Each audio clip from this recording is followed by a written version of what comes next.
Beasley Media Group station. Sports Hub headlines. Red Sox finished up their homestand with a record of 1-5, care of a 10-2 loss to Atlanta at Fenway Park.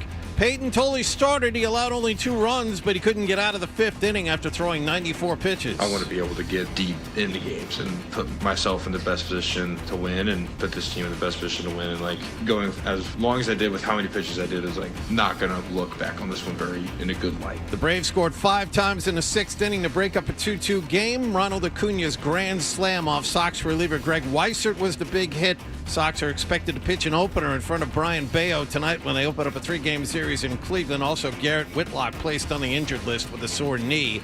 At the NBA playoffs, San Antonio blew out Oklahoma City 118-91 to force the 7th and deciding game in the Western Conference Finals. Victor Wembanyama, 28 points, Game 7 back in Oklahoma City tomorrow night. The Knicks will visit the winner of that game in Game 1 of the Finals on Wednesday.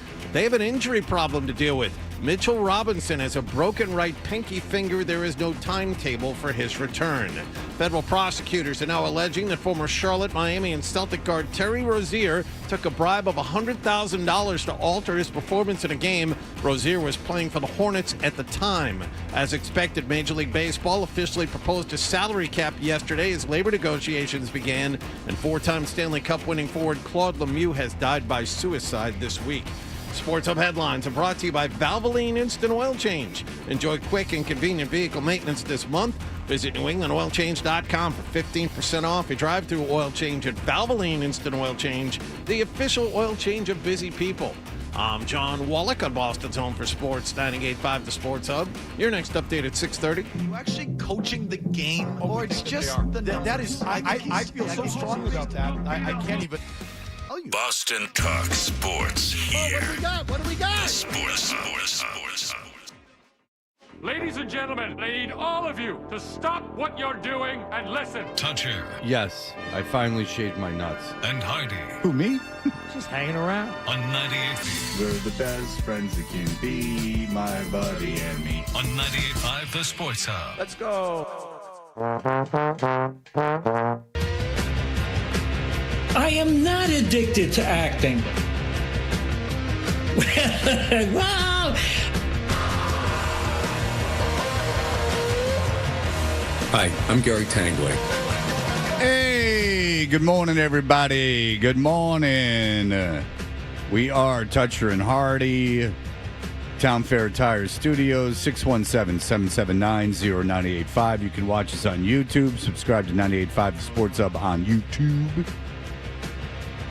And a bittersweet show today, as you've probably seen, as it's been on the front of every major news publication, been running 24 hours a day on CNN and Fox News, especially Fox News, because one of their own has gotten a big promotion. So what happened is on WROR, which is a light rock station, there, Bob Bronson, my friend who I'm playing golf with today, 18 holes. He's coming to your club? No, I'm going to his club. I thought maybe His Bob Bronson's in a club. he was going to treat you or something. I don't know. Why would he treat me? He's the one retiring. I got to treat him. He's got one of those social memberships over at Sassafras Pass. Just like Johnny. So he's allowed to play once a month on a weekday. That would be perfect for me. And so, Not cheap. so our boy Adam is Adam 12. Yes. Has been given the opportunity to take Bob's place on that morning show, because the way the station operates is they shuffle deck chairs. They say, we have a amount of people. Now, we can only fire so many of them. And the ones that are left over will scatter into different jobs. That's how I got this job. Well, no, in fairness, Are we doing the nothing but the unvarnished truth this morning? Oh, I would have been here even earlier. This is great. No, they do love Adam, and Adam and I have talked about that. They love Adam. Adam is obviously very talented. Thank you. And Adam has got an opportunity to, number one, make more money. And number two, do what he loves, which is hosting on the radio and talking on the radio. So it's a great opportunity for Adam to get back to that. And who are we to stand in his way? You know, when John wanted the play-by-play at the Celtics, you have to say, absolutely, go chase your dream. So Adam, this is Adam's last day on the show, which everyone might as well just get on now and start saying how it's the end. Because Lord knows I've never hosted a show with anyone else as producer or as anyone else anywhere else. It's a very daunting task. I don't know how I'll ever survive. But Adam has been a very good producer. Thank and you. Obviously he's a very good friend of Hardy and mine for many years. 20 years. Yeah. You know, last week was 20 years I've been on the radio in Boston. I didn't even realize it. But I've been officially on the air in Boston for over 20 years, which means you two have been on the air in Boston for longer than that. Yeah. Hardy came here in 2005, I think, and a year earlier than you, right? Yeah, late 04, early Late 05. That's right, yeah. All right, so you're about 21 and a half. And Adam, when did you get here? So I left. I started here in '97. Left briefly to go to New Mexico, and then came back in 2003, and that's when I So started. 2003, you've BCN. got 23 years. Yeah. So if you add it all up, there's almost 70 years of Boston radio in this room. It's a lot. And then John has been a tertiary part of here and there. Just scattered about. John signed on WBZ back in 1924, I think it was. Yes. Well, he worked for the Woo Woo Kid. Arnie Ginsberg, that's right. That's me and Arnie were He buds. was an intern. Yeah, he did the Woo Woo Kids Magical Big Band Hour. Me and the Maynard in the morning show. That's what I did. So Adam has spurned us. No, Adam is look. Bob retired. Bob was 65. I'm playing golf with Bob today. I've developed a friendship with Bob, and believe me, it's good Bob retired. All he did was worry. So let Bob retire. Bob called me yesterday, reached out to congratulate me. Yeah, Very Bob- classy. nice. Very classy. Yeah, Bob. I was talking to someone else via text that I was in a conversation with, and then Bob barreled in, started talking about you, because I kept it a secret, Adam. I appreciate as I was told. I did keep it a secret. Everyone can trust me with secrets. Oh. Newsflash. What about when John told you you had diarrhea? Yeah, you kept that a secret for about 8 seconds. Did I say yesterday when we replayed the fart doctor that John went back downstairs to take a dump? I kept that to myself. I saw him go downstairs to go potty, and I saw him do the walk of shame that he does, where he walks very upright. Yeah. Rangus. Yeah, he keeps his shoulders back and his head held high in a Yeah. defiant pose, even though he's off to do something shameful. You're joking, and he might not even know he does it, but he does it. Is that right? Yeah. I had no idea. You have a dump walk, and it's not like, and it's not holding your cheeks together like going ooh, ooh, ooh. It's like a defiant, like upright. I'm just going for a walk. Yeah. Look, I'm an alpha. Oh, this is good news. Let's take Blind Scott. Oh, good. All right. No, I like this. Blind Scott, hello. Oh, hey, Fred. So, I'm going to try to just talk normal on this call. So, I'm caught off guard by this because I'm actually a big fan of Adam. I like Adam the most out of everybody. Wow, so I'm thank you, going to Scott. follow. Yeah, so I'm going to follow Adam over to the new show, but it's going to be difficult because it plays music. So I'm going to tune into Adam when he's on the air for all 3 hours and use you guys as backup when it goes to commercials because I think Adam's better at radio than you guys. And I also think that Adam was being underpaid on the show and he made the show into what it was right now. I think Fred's a radio star. So Fred says everything, but Adam's the genius of radio. I almost thought Adam owned that 92.9 radio station. So I've been very careful not to Google Adam's name or try to find anything about him because I like Adam so much. Adam's one of the best guys in the world I've ever met. And I've picked up some cadences on the air about Adam that just shows that his moral beliefs are really good. Adam has one of the best rounded personalities out of anybody I've ever met in radio. And I call into radios on every iHeart radio station, every network, dude. Some of these guys are just terrible human beings. They don't care about people. Blind Scott, Adam can't wait. Very Adam, excited. Adam has told me, and you know what? You have our permission to follow Adam over to WROR And one other thing too, because Adam was keeping Nick from beating the crap out of me. Nick beat the crap out of me for years. When I called in, and Adam adjusted Nick to like me more, so it was good because Adam changed the group to like me a little bit better. Nick to heel. That absolutely happened. Yes. Well, Blind Scott, listen. You go. We'll let you free. I'm going to be in the studio, Fred. I'll be in Adam's studio, and I'm going to come to you, and I'm going to be right in your face, Fred. And I'm going to see, Fred, you're my competition now, Fred. We're going to come for you in the ratings book, Fred. We're coming for you. There's no need for you to be hey, Blind Scott. Yeah. I'm letting you go to Adam. Please go to Adam, but there's no need to be angry at me. I'm letting you go. No, yeah, but can I come back once in a while? Once in a while, but Adam will have an email address, and you can feel free to email him at will. But I think once LBF gets the full Blind Scott experience, she's going to be reluctant to let you go. But Blind Scott, don't let that deter you. Yeah, Bob Bronson was pretty cool. I was about to call Bob anyways. I told Adam I was done calling the show. I was going to call Bob Bronson. Okay, but Blind Scott, let's just it's too long now, but let me, radio, so I'm not cutting you off too quickly. Yeah. Why don't you go? I'm letting you free.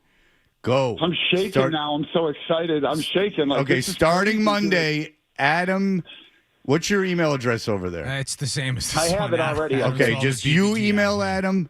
You listen to Adam. You call Adam. And you can still call Bob Bronson. Fred is going to give you his cell phone number, so you can call Bob anyway. What if we run into a George producer situation over there, and the guy puts up a wall and makes me go crazy, and I freak out and have a breakdown? The kid over there is a good kid. Yeah. Cool. Bob's number is 603. I like Bob, 36. too. I like Bob, too. All right, very good. Thank you, Blind Scott. Thanks, Fred. I love you, man. I thank you, Fred. All right, we'll miss you, buddy. But go to Adam's show. I'll be over there. I'll be in the studio. I'll wave to you. Yeah. They'll let you right in. All right, thank you, Blind Scott. There you go. Adam, you're the nicest guy he's ever met. That's it was very flattering, and things got a little. So you have a Elliott listener for a minute there, but we were able to reel him back in. You now got a listener. Yeah, I got one for sure. It's good. Like locked in. P1. Oh, I mean, it's bittersweet because I did enjoy getting constantly emailed and having him on hold the whole show, but now he's moving to your show for 3 days. He'll be back. Oh, Adam, I don't think so. No, we'll see. He seems to get a little obsessive because he didn't start doing this show until 2 years ago. True. Ooh, which is roughly when I started. I wonder if there's a line to be drawn there. Oh God, connection to be made. I hope not. I hope not. That would be bad news. But yes, Adam has gotten his pictures taken. He strangely dressed as nice as LBF did, which was no one took that picture to be very formal. But there you go. The two of you are off to make your own way. What is that station officially in terms of a format? Fred called it light rock, but it is what? I mean, it's classic hits. It's light rock. Yeah. It's light rock. I mean, no, it doesn't report as light rock, though. Does anything report as light rock? I don't know. I don't know that it reports anything. I don't think you report unless you're a current-based radio station. So if you're a gold-based format like a light rock or a classic hits or a classic rock, you don't report your playlist. Gotcha. Well, it would be something that could be played in like a dentist office. I mean, which is something that they'd want. Right. It's a listen at workstation. Right. Yeah. That's one of the positioners. Yeah, so it's like supposed to be like easy kind of, classic hits. Hits, stuff that you know. Right. Exactly. Yeah. Like that. That's light rock. I don't know. That's what they used to call it. I don't know what the hell they'd call it now. I mean, you're not playing Minor Threat. I mean, no. So there you go. He will be over there. How many songs an hour? I don't know. Play as many as you can. Yeah, that's what I'm working on. Especially when you first start. No, Adam's smart. No, Adam's smart. Or none. No, Adam's very smart. He's not going to start going crazy over there. He'll play the songs. He's not burning it down and going me. No, he's got the sports in his DNA now. Why didn't he just go over there and Me and LBF talking Take sports for 4 hours. Take in the morning. a morning show that's traditionally forever been mostly about the music, and then just say nah. No, in all seriousness, Adam, I know this is not your inclination. I would try not to alienate the current audience. That's not how I've been able to last for 30 years. I know that people love you, and that they'll listen to you no matter what, and they'll follow you anywhere. But my encouragement would be not to alienate the current audience. That would be my first mode of business. But why? This is a good question. Chris, go ahead. Hey, so it sounds like we lost fake Blind Scott, or we lost Blind Scott, but okay, good. I want to make sure I got that. So we lost Blind Scott, but we're keeping fake Blind Scott, right? This is my favorite caller since Jim Irsay. Oh, I love fake Blind Scott. Fake Absolutely. Blind Scott. No, he's loyal. Adam cannot have him. Adam has no room for him. His audience wouldn't Wait, get are we losing it. Adam 12 too? Huh? I just got in the car. Are we losing? Oh 12 yeah, too? at 12. I like that. First things first. Fantastic. Thank you. Chris. Well played. Thank you, Very Chris. Ned, go ahead. So, how long before Adam kills ROR? 2 years? 2 years. Well, that's usually the average, right? Part of the reason I'm leaving here now on my own volition, so that my friends here can continue to work and I don't kill this radio station. That's it. We sent him to eliminate the competition. That's right. But in all seriousness, Adam, good luck. Thank you, Ned. I appreciate that. Cheers. There you go. There you have it. Cheers. And, it's the kind of repartee you're going to get over there. I know. It's the worst. Slanja. Shut up. Can you leave got cilantro in your backyard down there in Canton. You must hear that plenty. But you'll be happy to know that Rick, during my meeting with him, said, Adam was overqualified for the job. Oh, well, that was a nice thing for Rick to say. Yeah, but also... No, what I got from Rick mostly was, what are you going to do? I said, I don't know, Rick. What are you going to do? That is the literal question I have for you. Did you get an answer? Losing our producer? No. Well, good. What are you going to do? No, that's the question I'm asking. Isn't that you, your sir. job? Yes, literally. What are you going to do? Well, we'll be fine. There's we have very competent people in place, and there's an idea to bring someone in, and we'll be good. We will be good. And Adam's still going to help on the show. Yeah. Keep me on the Slack channel, please. Yeah, he's going to still help with that Slack channel. He'll still give us the list and things of that nature, so we will have that. Because if he wasn't going to host another morning show, I was like, I'll pay you to not a ton of money, but I'll pay you to, stay on the Slack channel and keep giving ideas just so there's not a big brain drain. And he said, no, I'll do it anyway. Yeah. So I said, good.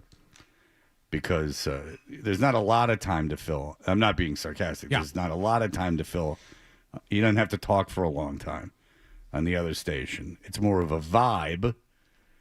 Well, I mean, we talked too. I mean, I've always done that, even before I worked on the show. Right. When I would talk about the show and talk about ideas and things. But I say this to make it clear that it's not like Adam's leaving the show because he, let's just get out of the way, because he can't stand working with me. No. Because that's obviously what happens whenever anything happens. And then even when people stay here, it's because they're afraid to leave. Right. Like, if you leave at your own peril. Dan, go ahead. This is going to cost the station more money because you're going to have to get a producer and a janitor. Who's going to pick up the trash and separate the recyclables? Right. He only picks up trash outside.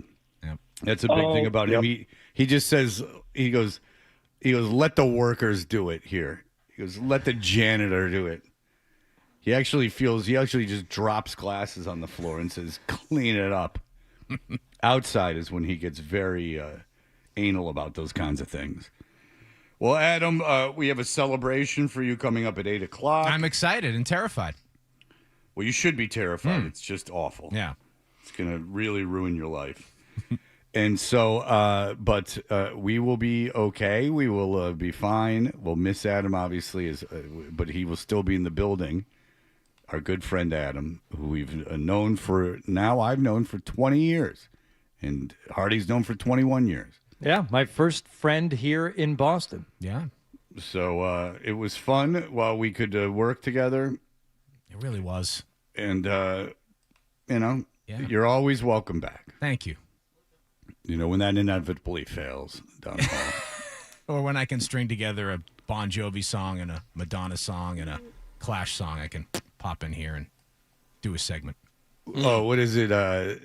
Is it When You Stand By Your Man? Is that the Clash song that they Probably, play? yeah. Okay. Train in Vain, yeah. Train in Vain. If they even do. I gotta take a look at the Or it might be playlist. Rock the Casbah. And then start changing it. That would actually make more sense, right? I like that song. Yeah, I do Everyone too. hates combat rock. I don't hate it. No. All right. Very good. Well, so Adam is leaving, but it's for a job in the building where he gets more money and he gets to talk. And who are we to tell him not to do it? I mean, he's our friend. We want him to get opportunities and make more money just like everyone else. So go run around online and say everything but that. Yes, of course. Yeah, because that's what is always fun. All the experts online just creating narratives. And if that's true, then this is true. And if this is true, and that's true. As we've learned, no one talks more about radio than the people that hate it. Right, exactly. Oh, my God. I saw a couple of the comments when I saw the story post. I'm like, see what people have to say. And the assumptions and the people, speaking as though they had actual knowledge of the situation, the people, and what's going to happen next as a result were a couple of them were laughable. Yeah, you're like, well, obviously, what's going to happen here. Well, can you give me an example? It was stuff like, well, I think the word groomed was used in one of it. Well, Nick Gemelli has been groomed for a larger role for a long time now, and now he's going to, slide into that unless something, it could be management or something. Sure. Where that's going to slide over. I'm like, I thought it was just funny that people knew exactly what was going to happen, what was going to happen as a result, because Fred, I am not saying this, to put on, any kind of a show. You and I have no idea, exactly. We have some ideas, and we know we're going to be fine, and the show is, will be healthy. But to say that there is a plan in place from the jump and what is obviously going to happen, that does not exist. No, but they're trying to finagle something that will be good. Oh, I think it's going to be good. Yeah. But we'll see what goes on. I had to text Nick, and I'm like, Nick, don't you worry. I had to text him. Yeah. I had to text Nick, and I'm like, we made a puppet out of you.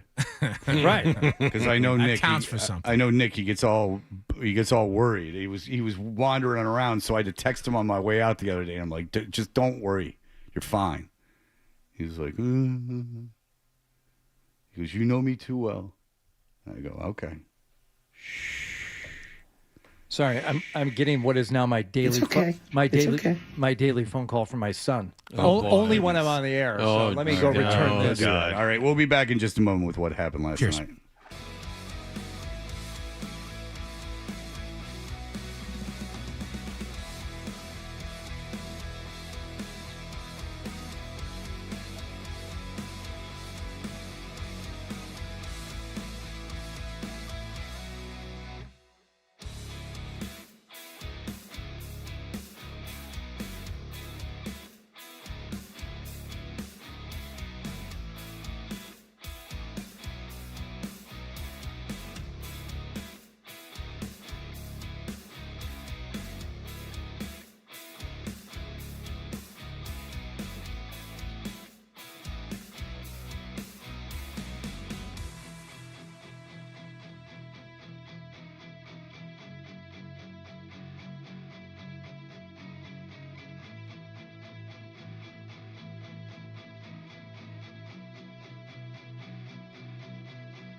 We are Toucher and Hardy. What happened last night's brought to you by Leonard Hair Transplant Associates. Where hair doesn't have to be a game of what happened, so change your lettuce and change your life with Dr. Matthew Lepresti at 1-800-GET-HAIR. Hardy, I have a question. If it's the first time you've played golf, in say 10 months, does it even do you any good to hit balls, or you just go out naked? You just go out fresh? Not only do I think it's fine to go out fresh, I think you're probably going to play really well. I think a lot of times that happens. You go out there, you're not over swinging, you're not overthinking, you're completely relaxed because you don't expect much of yourself. Right, and it becomes a very zen-like experience. You just go out there and if it does become a zen-like experience, then maybe I'll start playing more golf. Yeah, I'd like that. Go out there and grind and practice and hit balls. No, just go play. You're an athlete. Go out there and do athletic things. I am an athlete. Yes. You're also a lover of athletics, Fred. And to that end, I thought on this day of transition and change on the Toucher and Hardy show with Adam 12 having his last day here, I thought since, Fred, you were personally engaged with this Red Sox game yesterday, I thought it might be fun if you led us through what happened with the game. And whatever you make mention of, I'll jump right in and we can share actual sound and highlights from the game. But why don't you tell us the story of the Red Sox wrapping up their 3-game set with the Braves, the rubber match, so to speak. Yep. A little getaway day action for a 4 o'clock start. Fred, what happened last night? Okay, 4:10. Odd time to get the game started. The person I was going with was late to my house. They arrived at 4:10.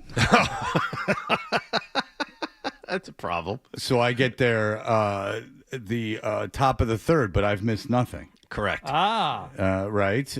Chris Sale is pitching still, as is Tolley. So we are now settled in. So Atlanta, top of the fourth, little small ball. Oh, okay. I can do this. Ground ball, that got him. Goes right to Sogard. He barehand throws and offline as the run scores. Off the ricochet of Peyton Tolley, and Atlanta on the board 1-0. Hit sharply right back through the box. They pick up another run in the top of the fourth, but look out. Boston is not going to be denied in the bottom of the fourth. This is really fun. I like how this is. Playing out. Hot shot, fair down the line past the diving Riley. That bounces up against 310. Connor Falefa trying to score. Dubon's throw will not get him. All the way down to third is Durbin. Red Sox on the board. Falafel. Chad Durbin. That's right. One of the worst hitters in Major League Baseball. RBI double. So we get through the fifth, and then it gets to the fifth, and we go to the fifth, and then Tolley goes, and they pull him 4 2/3 rather, and he has thrown 94 pitches. He's had to work hard. They bring in Guerrero. He gets out of the inning, and then all heck breaks loose in the top of the fifth. And the 3-2. Sixth. And he walks in a run. Harris will score on ball 4. Red Sox walking 3 in a row. Yastrzemski off the bench. Picks up the RBI.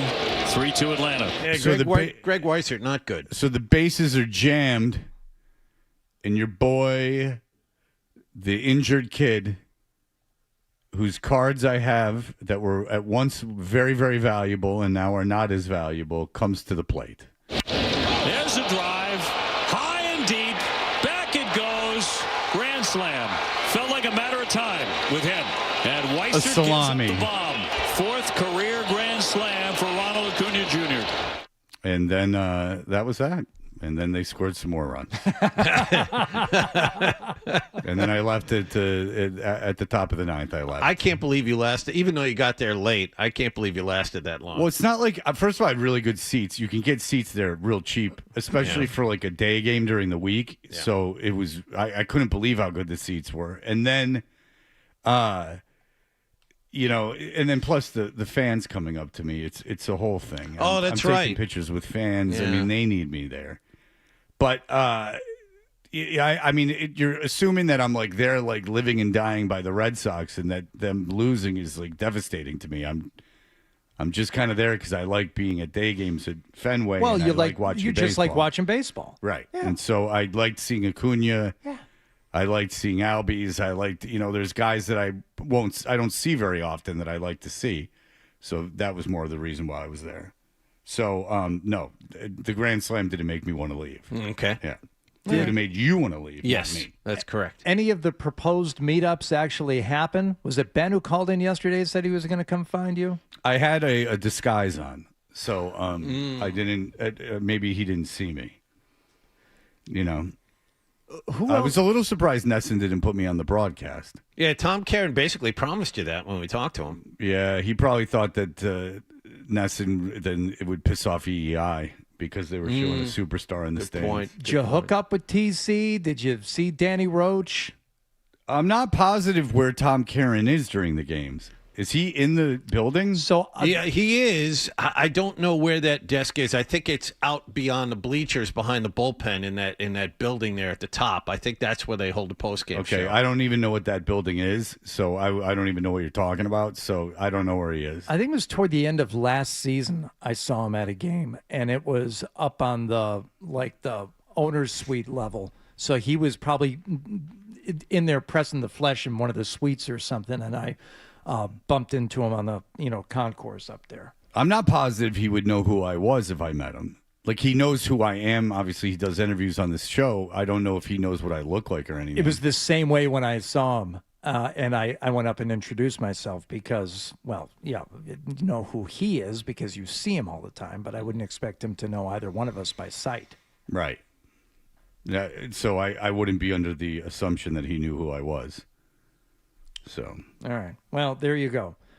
Red Sox end up losing this series to the Braves. Remarkably, take a game after thinking was quite the opposite. Maybe they would win 1, 2, or even 3 against the Twins last week, and instead got swept by them. If there was a sweep to be had, you would think the Braves would come in here and take care of business in all 3. So they salvage 1 win of this set. 1-5 on the homestand. Not great. Not No, great. 9-19. And they're on the road to Cincinnati this afternoon. Cleveland.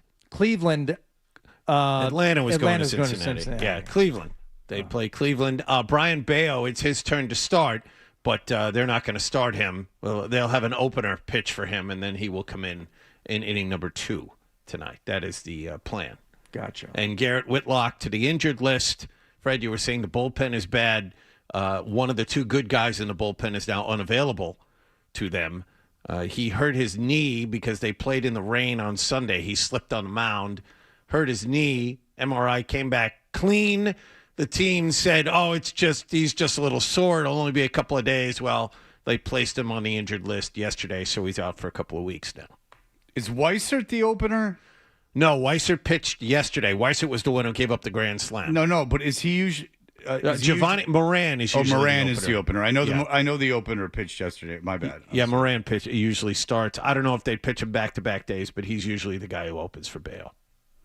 Okay. All right. Going to the NBA, Western Conference Finals, Oklahoma City Thunder, a chance to close things out last night, but they would have to do it in San Antonio. And they would have to do better than, letting Victor Wembanyama go off for 20 points in the first half and allowing a 20-0 run in the third quarter. Wembanyama decided, you know what, enough is enough. You can double team me. I'm all done with this. Spurs of the ball leading at 6-2. Wembanyama, 3 more. Wee-wee! Victor Wembanyama, 2-2 from downtown. And a quick timeout for Mark Dagnall and the Thunder. As the Spurs have started 3 of 3 from behind the line in game number 6. Yes, you want that guy or the Thunder Moneyball guy? Which one do you want in the finals? I would have Wee Wee before Thunder Moneyball. Thunder Moneyball is obsessive and weird. Okay. Like Wee Wee, I don't like anything that every time they score that you say something, it's really hacky, and I don't think real broadcasters do that.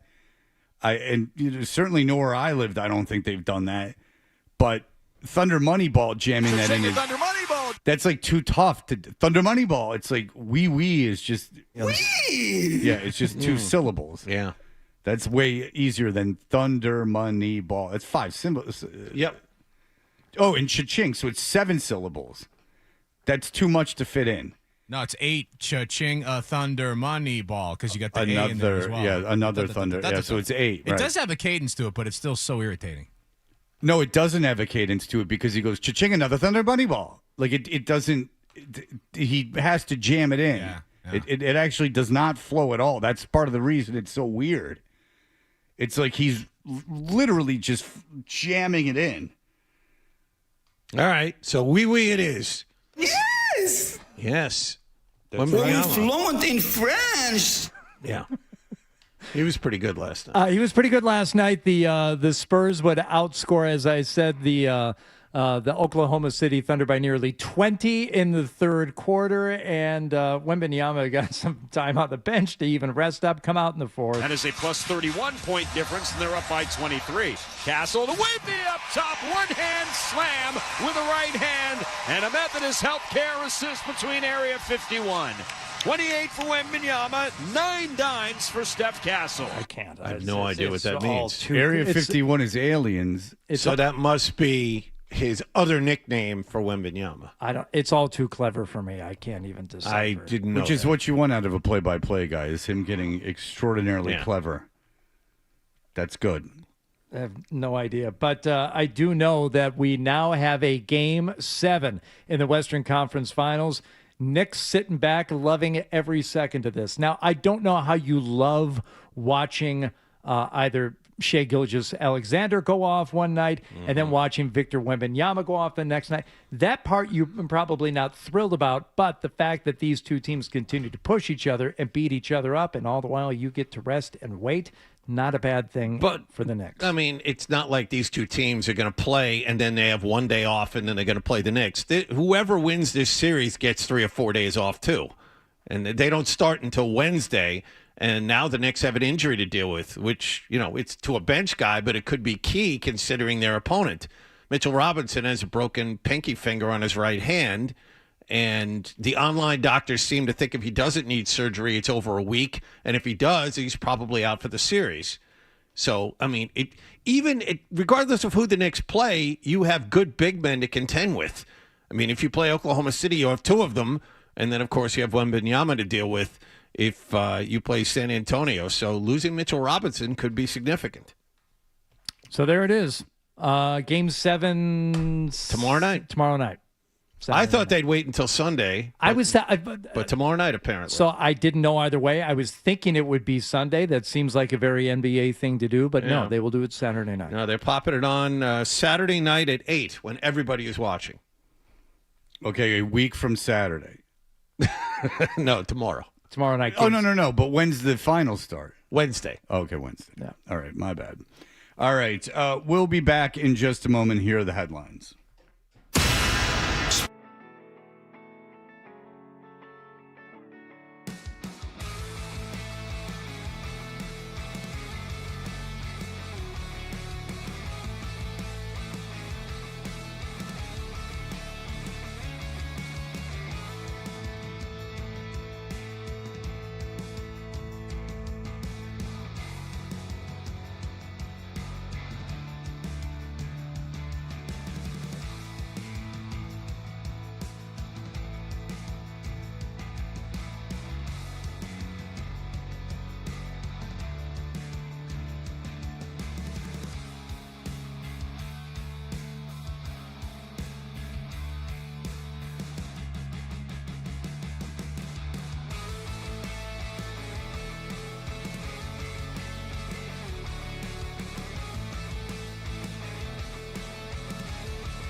it's never changed. It's the same thing over and over and over and over.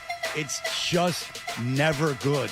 It wasn't funny the first time. Toucher and Hardy, mornings on the Sports Hub. Cast partner for the Spelling Bee, for the National Spelling Bee. This was something I remember seeing in the mid-'90s. I'm like, well, this is odd that it's on ESPN, but it kind of made sense. You know, there was a competition. Ham. It was...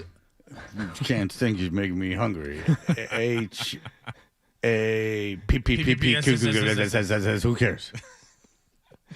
And you would have the inherent drama of it and the competition. So it left ESPN a few years ago, but they've still held on to some of the aspects of that culture. Mina Kimes was the host of the Spelling Bee yesterday, and if you want drama, you got it yesterday. 9 rounds in the Scripps National Spelling Bee, and it came down to an East Coast, West Coast battle.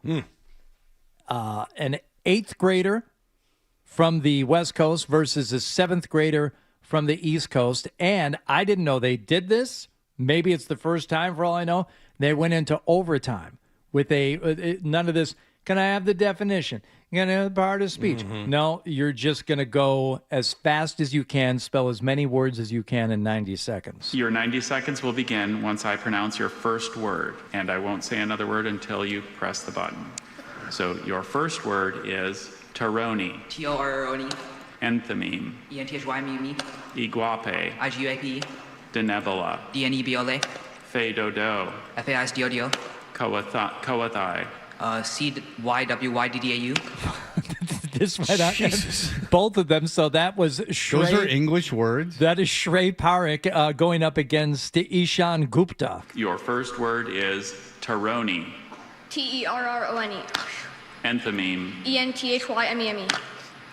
Iguape. I-G-U-A-P-E. I mean, so 90 seconds each.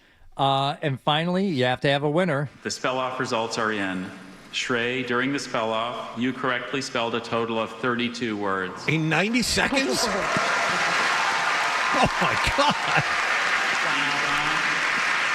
Ishan, you correctly spelled a total of 25 words, and that means that Shrey, you are the two-time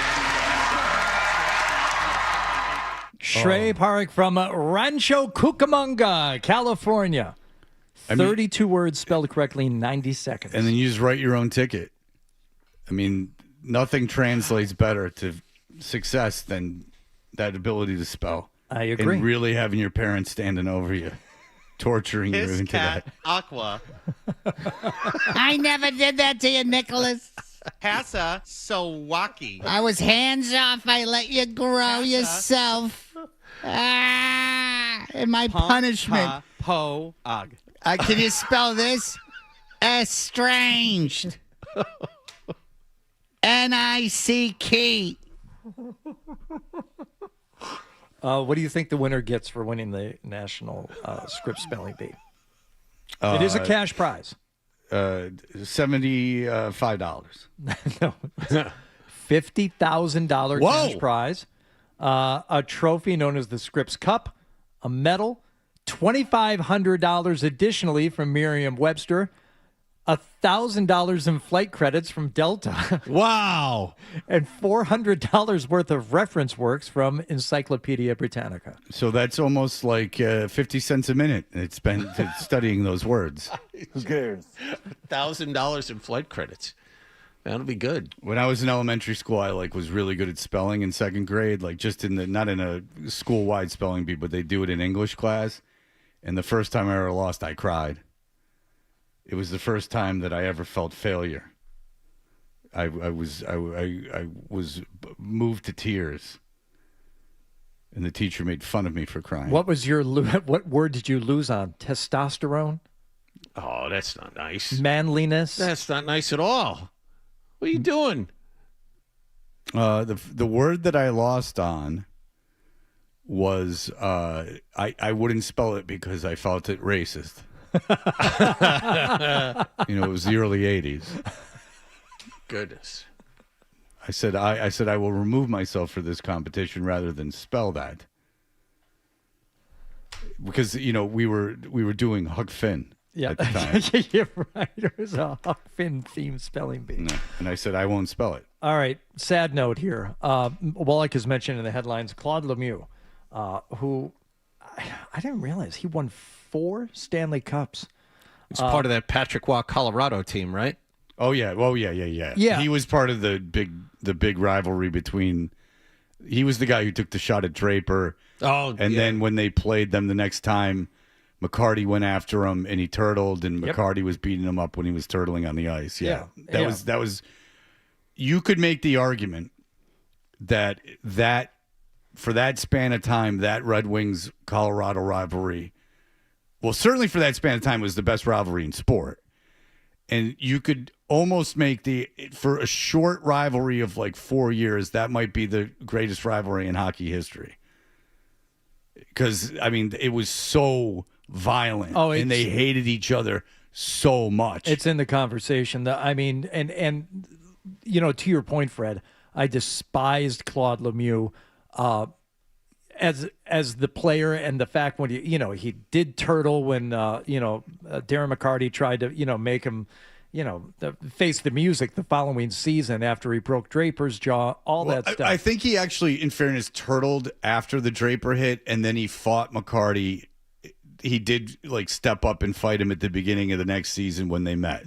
Okay. I think that's actually how it went down, because I think people were giving Lemieux credit for taking the beating. I'm trying to think of another hockey rivalry, because I have a full memory of that, the Colorado-Detroit stuff, and the anger that was back and forth. Bruins and Canadiens in the 70s, but that was one-way traffic. The Canadiens always beat the Bruins because that was legendary stuff back then. And again, not to discredit anything like that, I don't have, the firsthand recollection of stuff from the 70s. That one, though, I think a lot of us can relate to, because those games were must watch. Like, holy crap, what are these two teams going to get up to tonight? Well, they were two of the best teams in hockey, and they hated each other, and the games were extraordinarily violent, like real violence, like Donnybrook, real fights, like really trying to hurt people.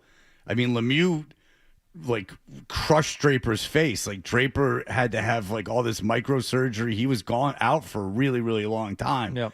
So it was like a brutal cheap hit into the boards, and that sparked the Donnybrook. And then back then, you fought the next time you put your lines out to fight. In Colorado, to their credit, put Lemieux out, and McCarty came out for the Red Wings, and and he took his beating.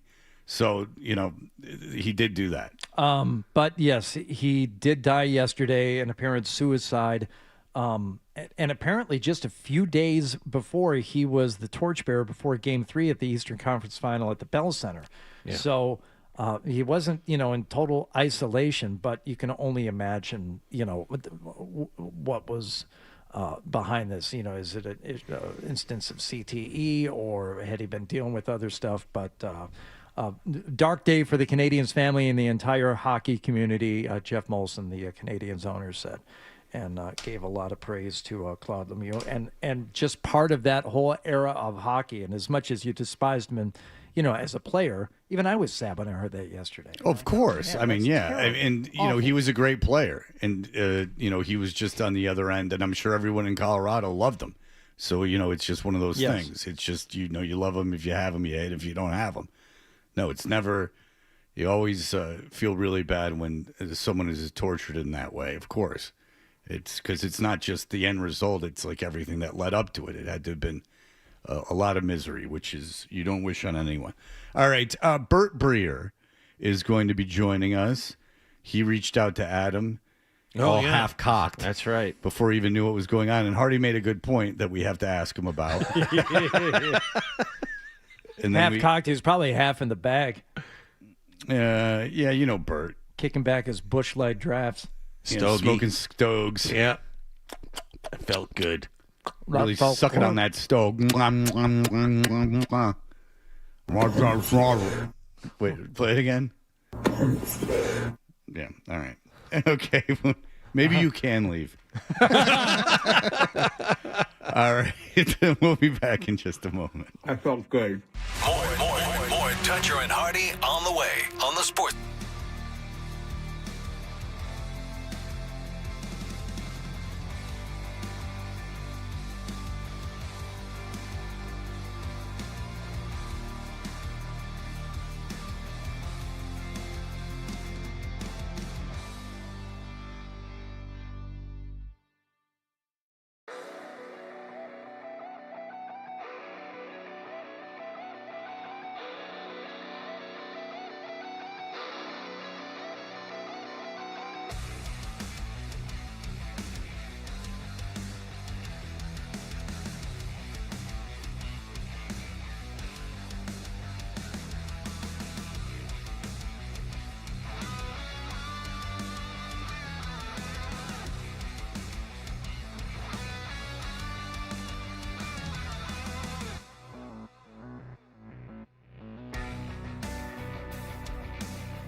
The Celtics. WBCFM 98.5, the Sports Hub. Beasley Media Group station celebrating 65 years of broadcasting.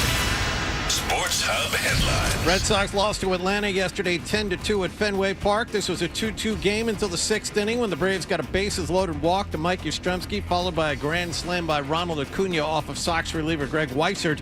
They dropped 5 of 6 on the homestand. They are 9-19 in their own building this season. A 3-game series in Cleveland begins tonight. In basketball news, San Antonio has pushed the NBA's Western Conference Finals to a Game 7. They beat Oklahoma City 118-91 last night down in Texas. Victor Wembanyama had 28 points and 10 rebounds. I think we were consistent and we did what we needed to do. Trusted the game, trusted the basketball gods. The two teams play one more time tomorrow night to see who gets the Knicks in the finals beginning Wednesday. Knicks center Mitchell Robinson, however, may not be in uniform. He broke his right pinky finger at some point recently. There is no timetable for his return. The Major League Baseball labor negotiations have begun. The league officially put a salary cap on the table for the first time since 1994. And the NCAA Division I baseball tournament begins today with double elimination play. Northeastern visits Kansas, Holy Cross visits Texas, and BC plays Liberty. Sports Hub headlines are brought to you by Awaken 180. Reach your health and weight goals with Reclaim by Awaken 180, a 10-week medication-free plan with weekly results and a finish line. Awaken180weightloss.com. I'm John Wallach on Boston's Home for Sports, 98.5 The Sports Hub. Your next update at 7:30. The Sports Hub. 3 legendary franchises on one legendary radio station.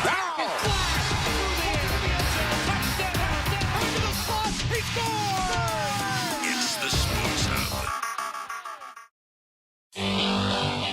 Ticket not punched. Hardy. No, the ticket's not punched. Fred. You got a bunch of stuff wrong when you talk. So much for this country. Dutcher and Hardy. I guess this country's a bunch of buffoons that don't know the rules. Happening. I may have alarmed Adam last night, so I apologize for that. So we will. It was okay, Bert. I we got will all get 3 into at that once, so it was fine. So Adam is leaving the show to go next door to down the hall because he has been offered. Bob Bronson from WROR has retired. He's 65. I'm playing golf with him today. He has retired, and that left an opening on their show. So Beasley seems to love Adam, and he was already in the building. So they said, why don't you take over for Bob, which gives him more money, and he's always been on air, and this gives him an opportunity to be on air again. So he said, as much as I liked producing the show with my friends, this is a better opportunity, and who can blame him? Everyone likes more money, and not heavy lifting either. He's not going into a situation that he can't handle. And so, all that happens, and there's a press release that I'm surprised anyone saw. It just usually is an industry stuff, but there's a press release, and Bert, because he's on Twitter constantly. Then what did he text you, Adam? I will read you the texts from Bert right now. I think I read 2 or 3 tweets and reacted poorly. I think they were from like those radio accounts. You know? You don't want to. Good for you for reading those. Well, no, they just pop up in my algorithm. Well, so, you know what's fun? You know what's fun about those radio accounts is when you're not on Twitter, you realize that none of it affects you. That it's all, magically, it all disappears. Yeah, it just like literally you'll never hear any of it. It was just like Adam 12 out as producer. So this, and again, this is at 9:15 last night, which for me that's bedtime. I'm going through my evening routine, and if I'm getting texts from Bert at that time, who's scheduled to be on the show the next day, I'm like, oh crap, I gotta, is Bert telling me he can't come in or whatever? So he goes, dude, I'm so sorry. Please let me know if there's anything I can do to help. That was at 9:15. Then at 9:16, effing internet. Then at 9:17, congrats, and then in parentheses, all I saw was that you were out. My bad. All right, so Hardy, you had a good question in our pre-show meeting. Very simply, Bert, if 12 had said, yes, can you help me, what would you do? What could you possibly do to help Adam? I think it's a nice thing to say. Can you help me find another job in radio, Bert? I might know somebody. I mean, it's possible. Why are you asking who? You're putting me on the spot. You offered your help to somebody who was on the street. He was on the beach for all you knew. He needed help. He needed a job. So if I heard, can you help me get a job? No, and look, like there has been some of this week in like my side of the business, right? Like, and I always say that. Well, Yahoo let go of a couple of guys who were like who cares? No, I'm just kidding. Yeah, go ahead. One of the guys I've known forever and has done a great job there and has been there for 20 years. So I'd send that to him, and like the back and forth is always like, well, if you hear about anything coming open, I mean, I do a bunch of different radio shows, so maybe I could help somebody that way, or I know people that I don't know. Would you help him financially? Yeah. What if he needed money? If you started a GoFundMe, I would donate. Thank How about you. that? There it is. There it is. Look at that. Bert, I really appreciate the offer of help. I need $11,000. I need it by the end of the week. End of the month. He's got to repay those gambling debts. I mean, We're we're getting paid on Friday, but That's what I get for being a nice guy, Wally. Hey, don't look at me. I'm not helping you. I agree with him. Could you float him an open-ended loan with no term, no date of $11,000? No interest? Yeah, sure. Wow. Yeah. Wow. Okay. How about that? He was truly willing to help. Well, but Bert's also very connected. I mean, I will say this: Bert's been much, much better about coming to the show on time and all that. A year ago, maybe I would offer to be Bert's personal assistant, organize his schedule, keep him on time and on task. I've had a good run here. Yeah, I think you have. I mean, I might be off the hook from that being like even a thing that we bring up anymore. Well, I don't know. If 12's leaving, do you lapse back into old habits? Yeah. See, that's what I'm worried about. I mean, like the late notice on not being able to come in certain weeks is still a problem. But The one when you were on the Cape was a good one. That was good. Yeah. So, No, that's right. I'm going to be on the ferry. Bert That was going to Nantucket. He wasn't going to the Cape. Bert has been on a outstanding run as of That's late. right. I'm going to be on the ferry. I can't be on the show. Would you spring that ferry trip on you at the last you minute? legitimately pissed Adam off. He was he was mad at you, angry. like, and for real, like, no man. joking around. I know. Yeah, But we yeah. got But the past thing it. is, like Adam's such a nice guy though that he won't. Like I have to hear it from you. I won't really hear it from him. You know what I mean? He was real mad at Yeah. you. But you got past it. Now Bert has come around to the fact that he was going to give you over $10,000. An open-ended loan means you're just going to be out that money. Have you ever given a friend Congratulations, Adam. Bert, have you Bert. ever given a friend a large amount of money? Yeah. Oh, you have? Yeah. Oh. Yeah. I mean, I think if you They pay you back? Well, if you have a friend that's going, well, I always try, like if your friend, well, all right, like so I think we've all had situations in our lives where someone passes away and then there's a GoFundMe to help the family, with the kids, all that different stuff. So yeah, I've done that sort of thing. No. But have you ever, someone said to you, I need money, and then you've like written them a check? I've never and been in handed it that to them? situation. No. Oh, so you just do whatever is on the internet. Wow. All sorts of value judgments here. I take it you have, Fred? No. No, I mean, Adolfo just texted me. I mean, I did, pay for Adolfo to live for, a year and a half. How much were you paying his rent? Yeah, I was paying. Yeah. Well, Rich and I were paying for everything. Like, yes, we were paying for everything. Now, it wasn't a lot of money, but where'd you put him up? Like, I paid Crash's salary his first year he was here too. So, like, You didn't pay for Adolfo to get a moving truck. He had to push his stuff in his shopping cart from So wait, did you move Brighton over to Cambridge? because that was the first Oh, move. okay. That's right. I thought you meant like he moved it from Texas. No, he moved it from Brighton to Cambridge. Adolfo No, we paid for him to take a Greyhound here. Adolfo famously moved while he was living in town here, and he was spotted pushing his I think I belongings remember this. Yeah. Oh, yeah. in a shopping cart. Yeah, didn't call a friend who had a truck to maybe help him. It was one, and it wasn't even a big shopping cart. It was one of those things with two wheels. CVS? One of which fell off at an intersection that he had to stop traffic to put the wheel back on. But what's cute is when Hardy goes, "Did you help? You didn't help Adolfo the time he moved."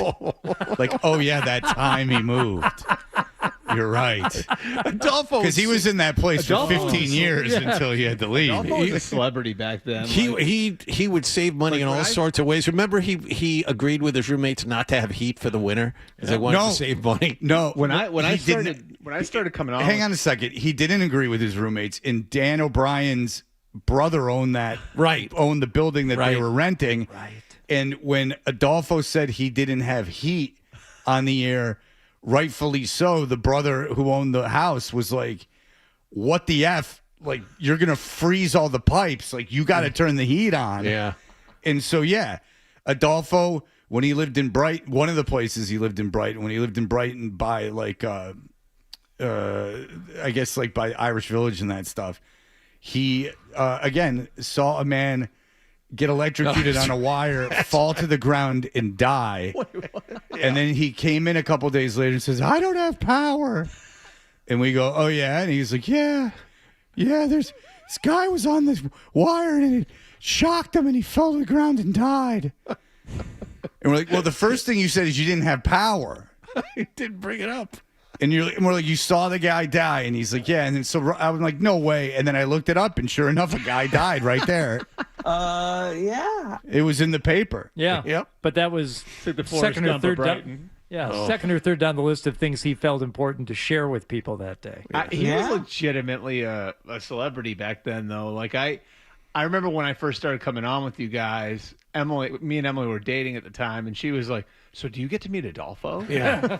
when I first joined the show, 100% of the questions I would get would be about Adolfo. We were just talking about this the other day. What's Zoe really like? What's Adolfo really like? Well, I mean, Jimmy Barron, the guy that I did a show with in Atlanta, was, would look at the WBCN website and he would be like, "All your segments are about this guy." Like he was kind of like insulting me. He's like, "What the hell show are you doing?" It's like you're completely enamored with this guy. Like, and it was nothing against Adolfo. It was just like you're so enamored. Like, what's wrong with you? Do a show. And he was kind of right. Yeah. Like, he was like, you're like, because I got a little obsessed probably. But I'm asking Adolfo if he wants to call in. All right. That's crazy. All right. Call the hotline. And then he can call in and say goodbye to Adam now. As I crash at your He came place. up organically. All right. Like, you two talk among yourselves so I can send Adolfo this information if you don't mind. All right, Bert. Don't go to football. Oh, okay. No, just keep it on making fun of him. No, we can we can talk about how you're going to treat this next executive producer, and this is a good time to have With better this discussion. communication. That's one thing Adam has instilled in me is Here's what a you higher are- level of back and forth. Here's what you are infamous for: Yep.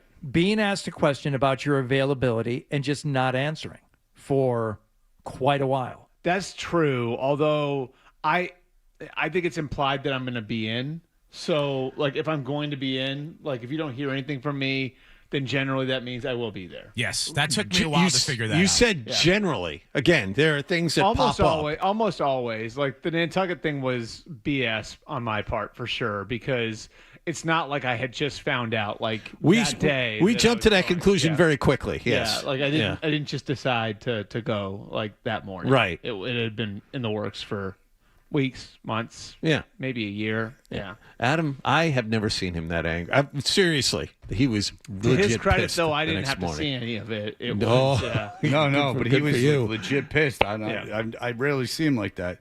Adolfo. Hello, everyone. How's everyone doing?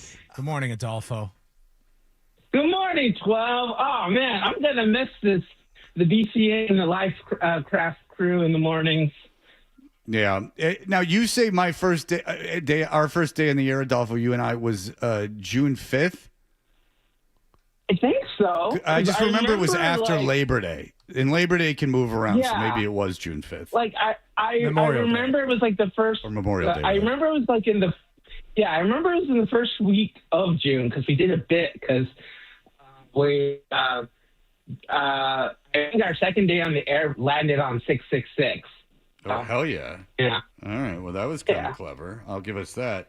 And so, Adam is moving to a light rock station. What is the light rock station in Dallas? It's usually like Pantera, like Megadeth, that kind of stuff around here. You're saying it's a very live metal scene. Yeah, it's whatever my was listening to, basically. All right. What have you been up to, Adolfo? Just reading books, fixing phones, the huge. What books you been reading? I'm about to finish The Obstacle is the Way by Ryan Holiday. So finishing that up. I'm kind of matriculating my way to the Count of Monte Cristo. So that's not the correct. Know how it ends. That's not how the correct term for matriculating wouldn't be the correct term there. And did you say Cristo or Crisco? Said Crisco. No. Yeah. Okay. You said the Count of Monte Cristo. It's a cookbook. No, I didn't. I said Cristo. Okay. All right. Very good. And everything's going well with you? As good as it's gonna get. That's for sure. Oh boy. Sorry. How is the job going? It's going fine. Like, people are still going to be dumb and break their phones all the time. So that's the great thing about this line of work is that there's always work. I can get replaced with AI anytime soon. That's right. And how are your parents and your siblings? They're doing fine. My second oldest nephew just graduated high school. Your second oldest what? Nephew. Oh. Wow. And how old is your nephew's parents? Let's see. I'm the oldest. My sister's 36. So 36, and she has, and her oldest child is how old? No, wait. She's turning 38. No, she just turned 38. Okay. And her oldest child is how old?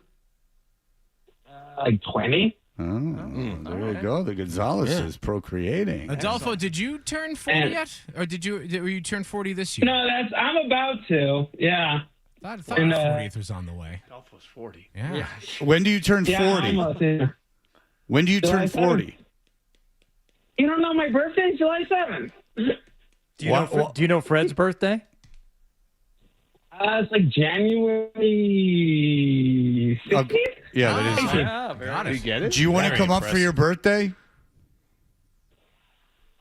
Sure, yeah. That'd be cool. All right. Well, text me, and maybe we'll get you up here for your birthday.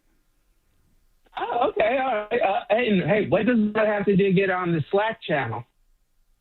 If you want to be on the Slack channel, Adolfo, you can be on the Slack channel. Absolutely. Yeah, we'll add you to Slack. All right. Yeah, let's get some creative uses into it, huh? Okay. Your phone's not so great, but listen, if you want to come up here in July, yeah. you can come up here in July, okay? Okay, sounds good. We'll throw you a big 40th birthday bash. All right. Well, and also, best of luck to you, 12. Like, I'm going to miss listening to you on the show, but the fact that you're going to still be on the radio in Boston in the mornings is it's a huge boon for everyone else back home. Thank you, Adolfo. I appreciate your kindness and your friendship over the years as well. You're a good one. All right. Thank you, 12. Yeah, it's great. I'm looking forward to still listening to you on the radio. Well, no, you won't do that. All right, Adolfo, maybe you could fix your own phone. Yes. Guy who fixes phones. Maybe he could fix his own phone. Yeah. All right. We'll be back in just a moment. We'll talk football with Bert Breer. And that won't.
Your best morning buddies, Toucher and Hardy on the Sports Hub.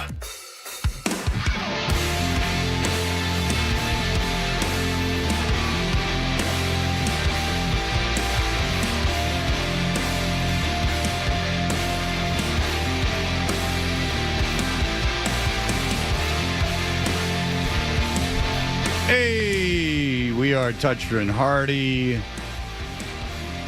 And Bert Breer is here. Bert, June 1st is coming up, and the possibility of A.J. Brown coming to the Patriots. And, a lot of people are saying it's a done deal.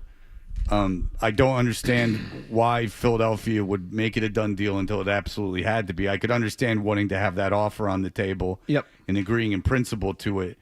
But if someone swooped in with a better offer and you had these days, I don't know why you would commit to it, but maybe they do. I mean, which is why, I think in this situation, and I think this is a credit to Howie Roseman, is this isn't an optimal spot to be in. That their salary cap is so congested that they literally have no one left to restructure, so they have to wait to June 1st to do this. That's not optimal.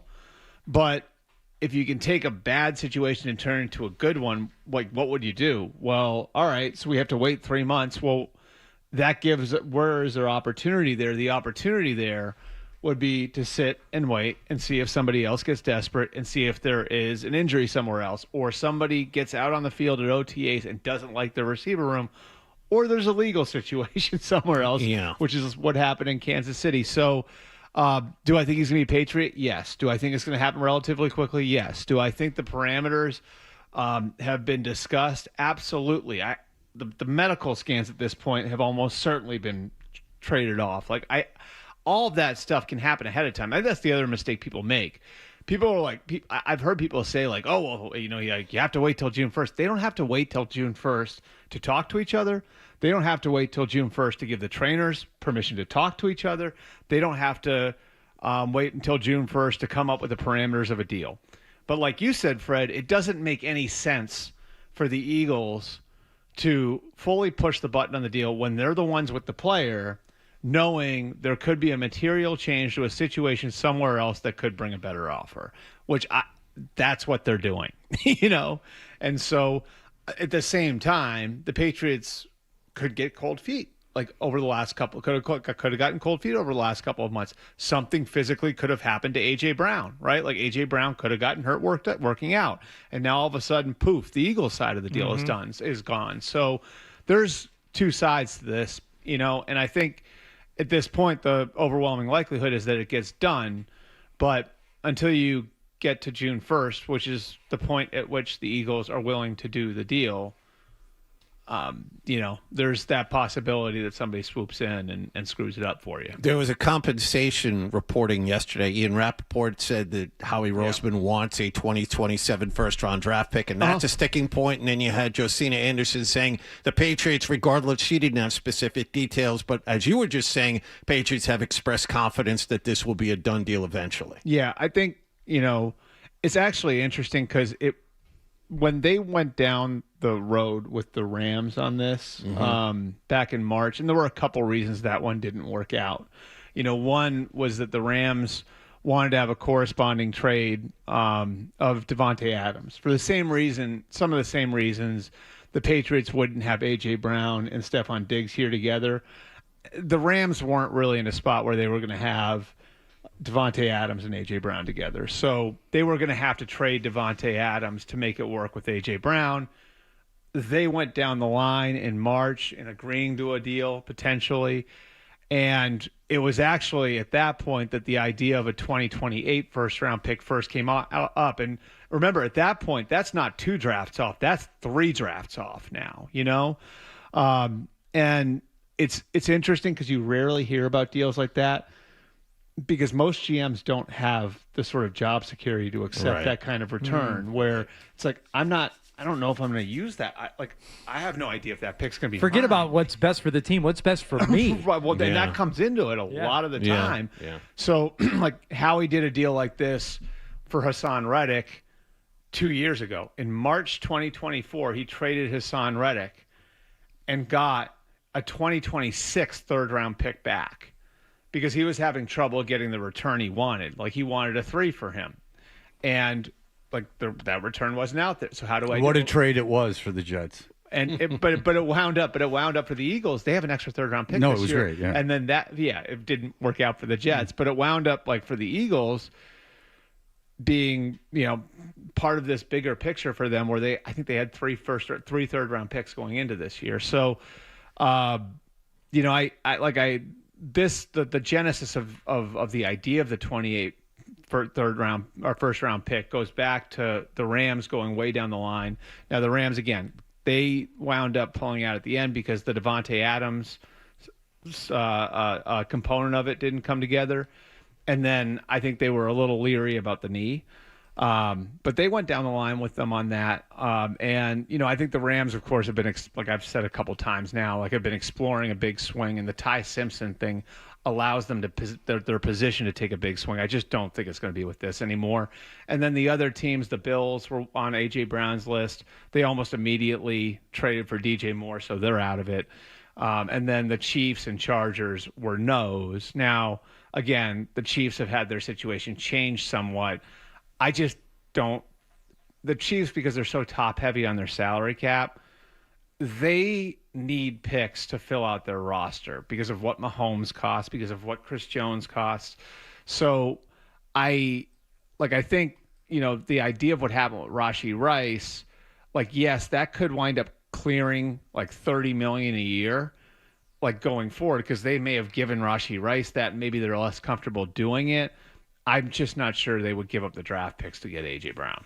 Just back to the Rams for a second here. There was some news this week. I don't know if it was news or maybe just an exploration of the Stafford deal. Yeah. Did you see that, Bert? There was like some clarification, I think, with regard to the 1 versus 2 year aspect of the deal. Yeah. So like the details, I had some details in my Tuesday column on it. And it's an interesting structure, but next year isn't guaranteed. So basically, what they did was, so he has a $40 million base for this year, $5 million in incentives, and then another $5 million roster bonus, which is actually due next March, which is essentially part of this year's money because it's fully guaranteed. So his base money for this year is now 45, and then he can make an extra $5 million in incentives, and then there's like 55 next year. I think I have that. I'm just going off the top of my head here. Right. But what it does is it gives him a raise for this year, and then it gives the team control next year, which I think Matthew was willing to do because he doesn't plan on playing anywhere else but Los Angeles anyway. And it doesn't really affect like their status or their standing in the AJ Brown thing, because regardless, he's to be there for the next guy. No. It is not a Stafford specific need that they're trying to fill. No.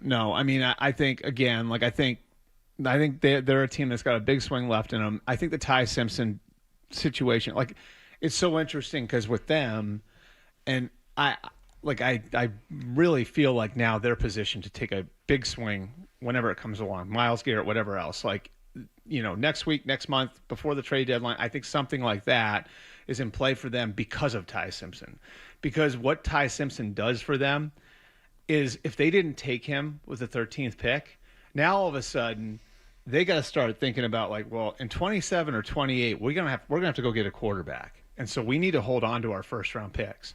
So I think a lot of people looked at that and said, all right, why would you do that? That doesn't really help Matthew Stafford, when I think it actually does, because now you don't have to worry about replacing Matthew Stafford, which makes the next few first-round picks completely movable for them. They can do whatever they want with those. If Simpson's good. If he's not. But in theory now. No, but Yeah. I'm saying, even if he's not, right, at least for the next couple of years, you're not worried about it. Fair the enough. way you would be. You know what I mean? Right. And we'll see whether or not he's good or not. He's just talking about the strategy of taking the pick, not if Ty Simpson's going to be a good quarterback. All right, so say the Patriots do get A.J. Brown. Just real quickly, it's not really important. It's just I want to get a number. How many games do you think they win without A.J. Brown? Just quickly, it's not. You're not married to it. It's not like a real prediction. 10. Okay. If they get A.J. Brown, how many games do you think they win? 11. Okay. So it's a big deal. I think it. I like. See, that's the thing. We're talking about regular season games here, right? So if we're talking about regular season games, I don't know that it makes that big a difference in the regular season. I think what you're hoping is that he helps you win playoff games. Like that's what this is to me. Because I do think to some degree he's going to have to be managed through the season. He's older. You got the knee issue. I think he's a difference maker for you on a game-to-game basis. But do I think it takes you from 11 wins to 14 wins? I mean, we could look at Moss, where Moss took the Patriots from being a 12 or a 13 win team to 16 and 0. 16. Yeah. You know what I mean? So I don't think AJ Brown is that at this point in his career. But I think your hope would be he's going to allow you to slot the guys in your offense into more suitable roles. And I think that's what's, to me, that's the most, that's what DJ Moore is going to do for Buffalo, right? Now, all of a sudden, Khalil Shakir and Dalton Kincaid and James Cook are playing roles that are more suitable for who they are. Denver, same thing. They bring in Jalen Waddle, right? Now, all of a sudden, Cortland Sutton's the number 2. That's a pretty good number 2, You've got Evan Ingram as a complementary weapon. You've got R.J. Harvey, who you drafted last year. The same thing applies with the Patriots, where if you've got A.J. Brown as the guy where when you break the huddle, that's the first guy the defense is worried about. Well, now that changes the dynamic for Romeo Doubs. That changes the dynamic for Hunter Henry. That changes the dynamic for Travion Henderson and everybody else in the offense. And so I think it sort of mirrors what Buffalo did and what Denver did. Do you think Booty is part of the deal? And I don't. I think the Eagles receiver room is probably too crowded for them. Okay. Because I think who would they want then? Do you know? Do you have an idea of what positional group they would look to poach if the from? Eagles It? wanted a player, Because a lot of people. I don't know if a player would be involved in this. Okay, all right. So you don't think so? Because some people had said so. Yeah, I think if you look at the receiver room, right? So they now have Devontae Smith. I think part of this for the Eagles is Devontae Smith is fully ready to be a number 1. I think you could argue he was their number 1 last year, right? That Devontae Smith was probably for the balance of the last season the number 1 receiver on the Eagles team. They get Dontavian Wicks from Green Bay, who's a talented kid. They extended him, right, an extra year. They drafted Mekhi Lemon in the first round. They went and got Hollywood Brown. I mean, now all of a sudden, that problem that exists for Kayshon Boutte here, wouldn't the same problem exist there? You know what I mean? If this is about, Kayshon Boutte going to a place where he can play for a second. And I feel for him too. I mean, Tom Curran did a great job of articulating this the other night when I was on TV with him. He said Kayshon Boutte's got to be at this place. What do I got to do? He's really answered the bell. Every time every time that they've asked something of him, he's sort of done it the last couple of years, and he's made big catches in playoff games and all of that different stuff. And you kind of feel for the guy because, you go through 3 years and then you're going into your 4th year and now you're on the doorstep of okay, that big second contract, which everyone is looking to get, right? Every NFL player, that's the pot of gold at the end of the rainbow. Now all of a sudden it's well, where are my catches going to come from? And anyone who's in that position would be thinking that way. You know what I mean? Yeah. Because this can be a thing where, forget about being a number 1 receiver. Even if he's just proves himself to be a good number 2, you can go get the Jacoby Myers deal somewhere, $20 million a year. That's life-changing money. Yep. Just real quickly here, the June 1st is the date that have been talked about. It's more economically feasible for the Eagles. If it does happen, it does go down. Is June 1st the date it happens? Is it a day or two afterward? Look up Julio Jones, because that was you got a computer. Julio Jones, the day. Well, because this situation is exactly and it's actually interesting because Mike Vrabel was on the receiving end of that one too. where the Falcons waited until after June 1st to trade Julio Jones. They aren't always right on June 1st. June 6th, I'm seeing. Okay, so would it, but it would be I think it'll be I think it'll be within days. Okay. I don't honestly I've heard people say like the league would frown on that. Like I honestly don't know exactly why, because it's not It's against, not a tampering situation. It's not against the rules for them to talk. Right. Like the Eagles and Patriots could talk about this trade in January if they wanted to. You know what I mean? Like you can't execute it until a certain date, but I mean, the Trent McDuffie trade, I believe, if I remember right, was done like the week before. Now they couldn't execute it until that Wednesday, right?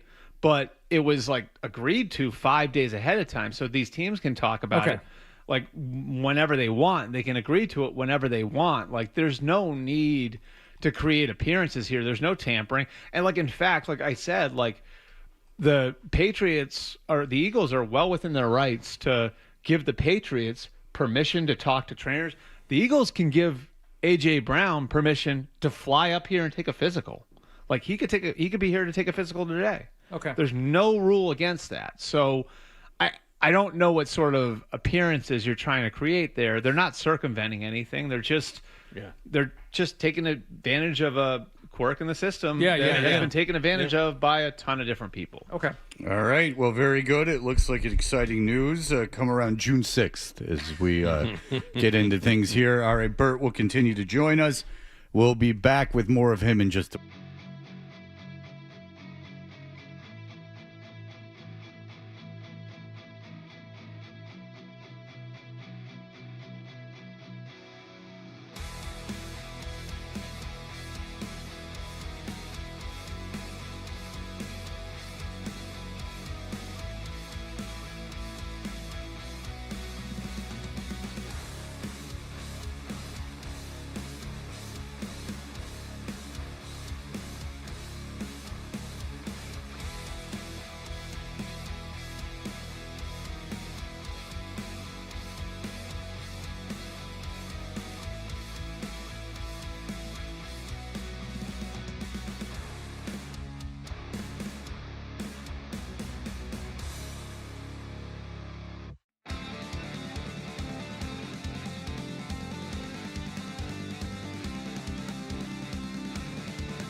newsstand, but make sure you bring the Sports Hub app with you so you can hear more of Todger and Hardy That's what I want on my tombstone. on the Sports Hub.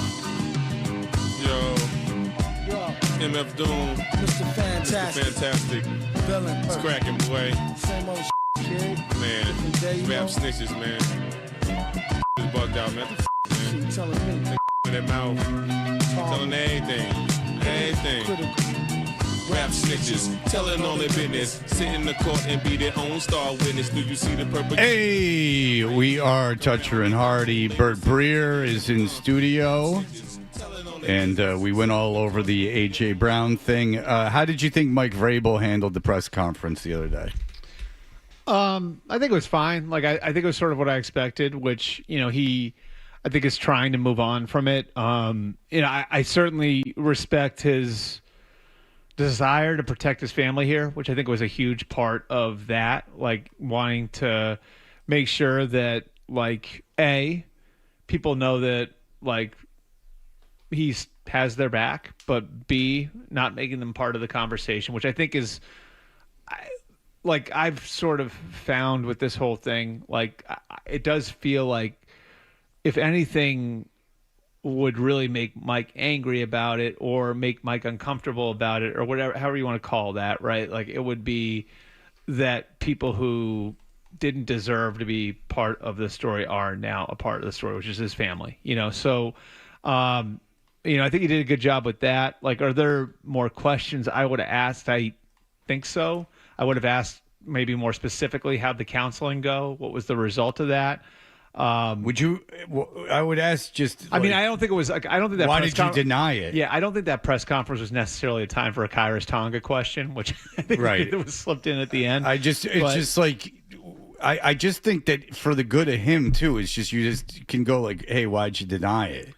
Well, and it's like I said to you guys like last week too. I just like I think a lot of times it's like people go into these press. It's like, well, I'm not going to ask that because I know what the answer is. Do you? Like, sometimes the most obvious question that you think is going to get a BS answer doesn't. Like, I've never understood that mentality, that defeatist mentality where people go into these things. It's like, well, he's not going to answer that, or I don't want to like it'll make him. Sometimes like people want to answer those questions, and I view it. It took me time to get there, but over like the course of doing this for a living, I almost like in situations like this view it is I'm giving you an opportunity. And that's how I feel. If someone would have asked, do you regret like denying this story when it first came out, that gives him an opportunity to go, yes, I do. Right. Which is admitting that you had the affair, which then there's nothing more to say. Right. You had the affair. And then anything else that people ask you, you can rightly say you're just piling on at this point. Like you're just basically, it's like a bullying situation. Like I've told you it happened, and I'm going through counseling. Right. And what else how else do you want out of me?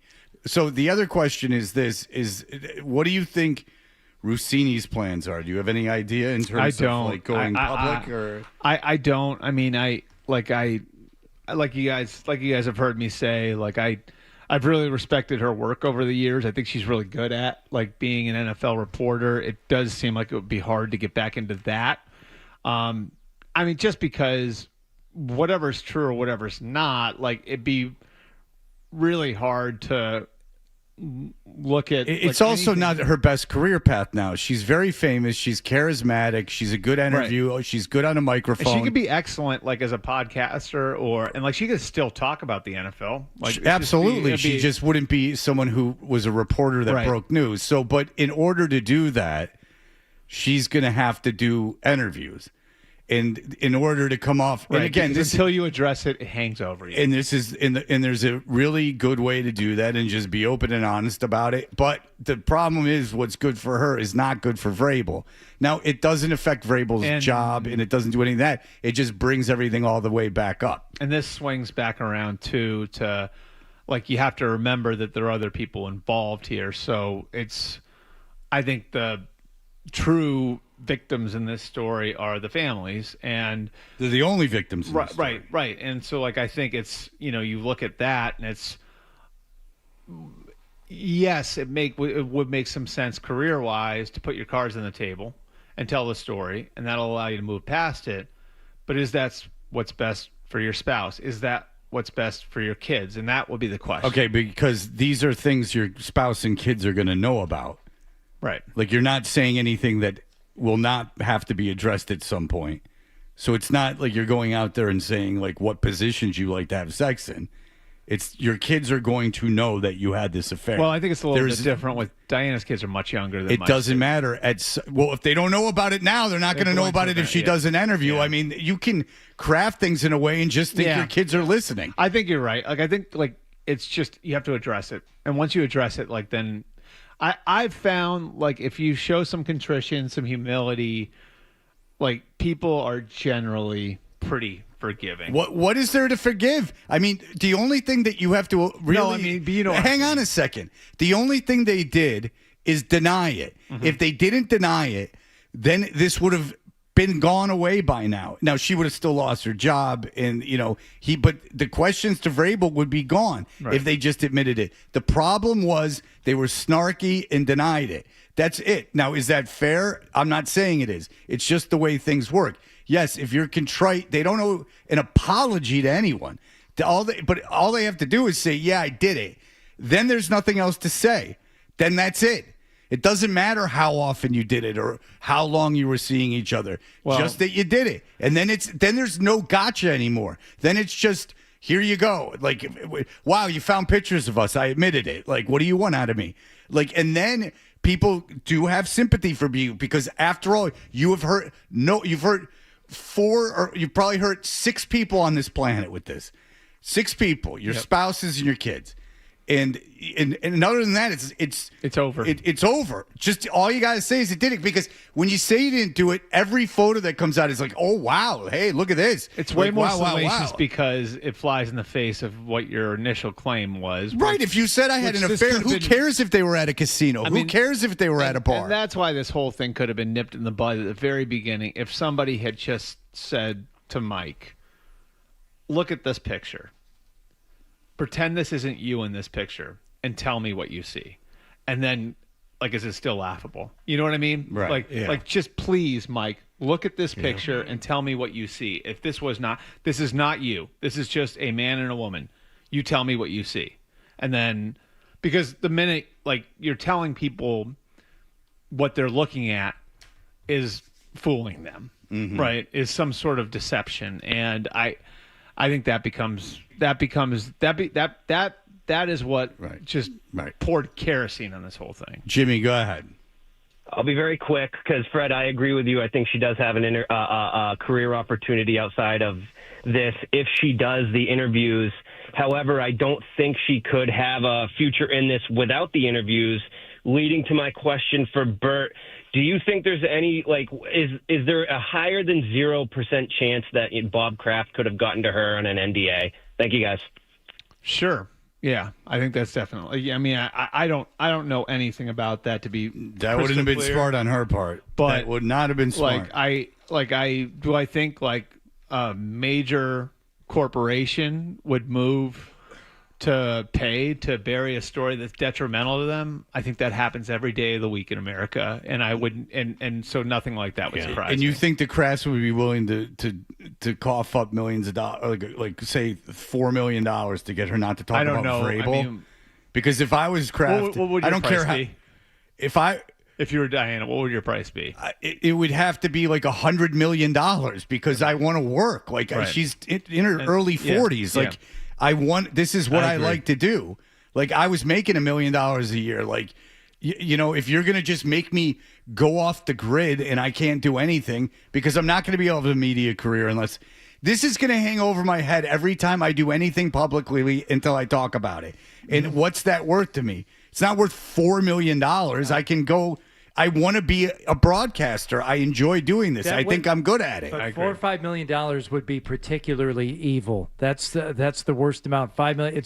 It's too much to immediately say no to, but it's not enough to have FU money for the rest of your Yeah. life and abandon your career. Well, I mean, you could put $5 million and live off the 5% of that and live like a nice life, but it's certainly not. But she could she could do so much better if she were to come out and tell her story Absolutely. and then continue right, with her because career. $5 million is not $1 million a year. You make $1 million a year, it's $1 million a year.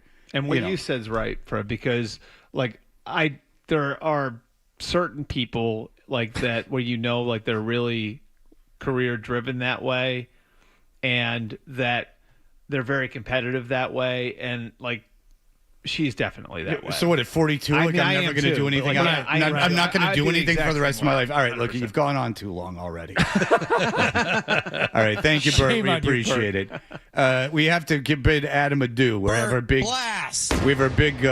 wholesome segment coming right up to say goodbye to Adam, and then he's out of here. Then we're making him leave.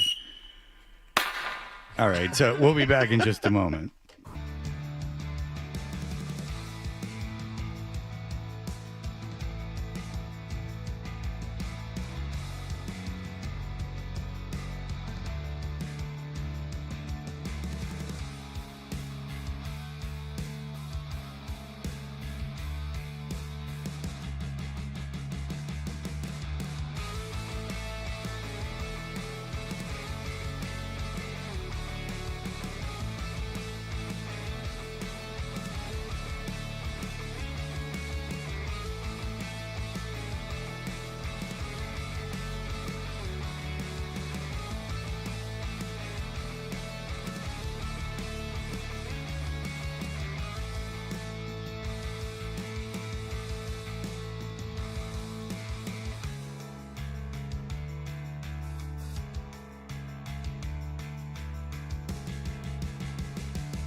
Sports Hub headlines. Red Sox are now 9-19 at home after getting blown out by Atlanta at Fenway yesterday, 10-2. Ronald Acuna's grand slam in the top of the sixth inning capped the 5-run rally for the Braves. Ozzie Albies added a 2-run shot. Peyton Tolley allowed only 2 runs and threw 94 pitches for the Red Sox, but unfortunately that wasn't good enough to get him out of the 5th inning. I told Trailer, like, hey, sorry, like, I didn't want to, like ruffle any feathers or anything, but, like, I want to come out. I don't want to come out. Like, I want to pitch. I want to compete. Braves take 2 out of 3. Sox are now 9 games under 500. They're expected to start an opener before Brian Bayo tonight in Cleveland in the opener of a 3-game series. The San Antonio Spurs have forced a Game 7 in the NBA's Western Conference Finals. They blew out Oklahoma City last night, 118-91. Knicks center Mitchell Robinson has got a problem. He's got a broken right pinky finger. There's no timetable for his return. The Knicks will visit either San Antonio or Oklahoma City in Game 1 of the NBA Finals on Wednesday night. The Major League Baseball labor negotiations have begun. The league officially put a salary cap on the table yesterday for the first time since 1994. The players' response, as you can imagine, was not positive.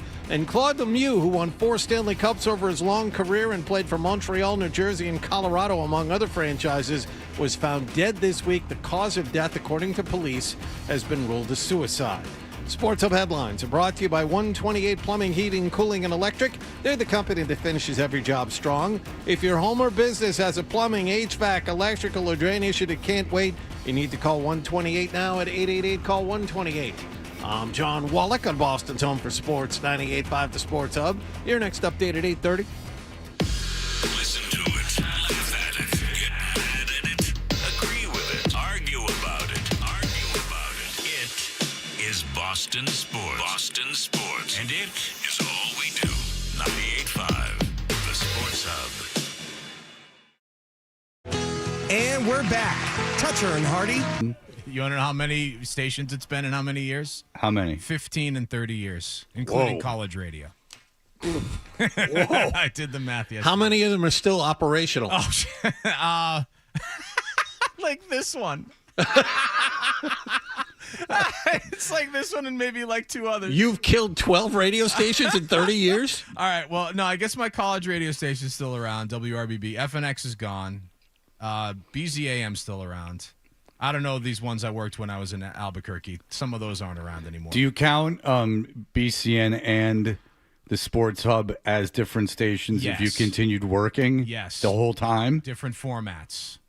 All right, then 4 for me, my career. My 30-year career, there's been 4. Yeah. Okay, let's see. I have high school radio station, 2 college radio stations, the AM and FM country station in Lansing. Hell yeah. The alternative station in Lansing. Albuquerque. The Edge. Las Vegas.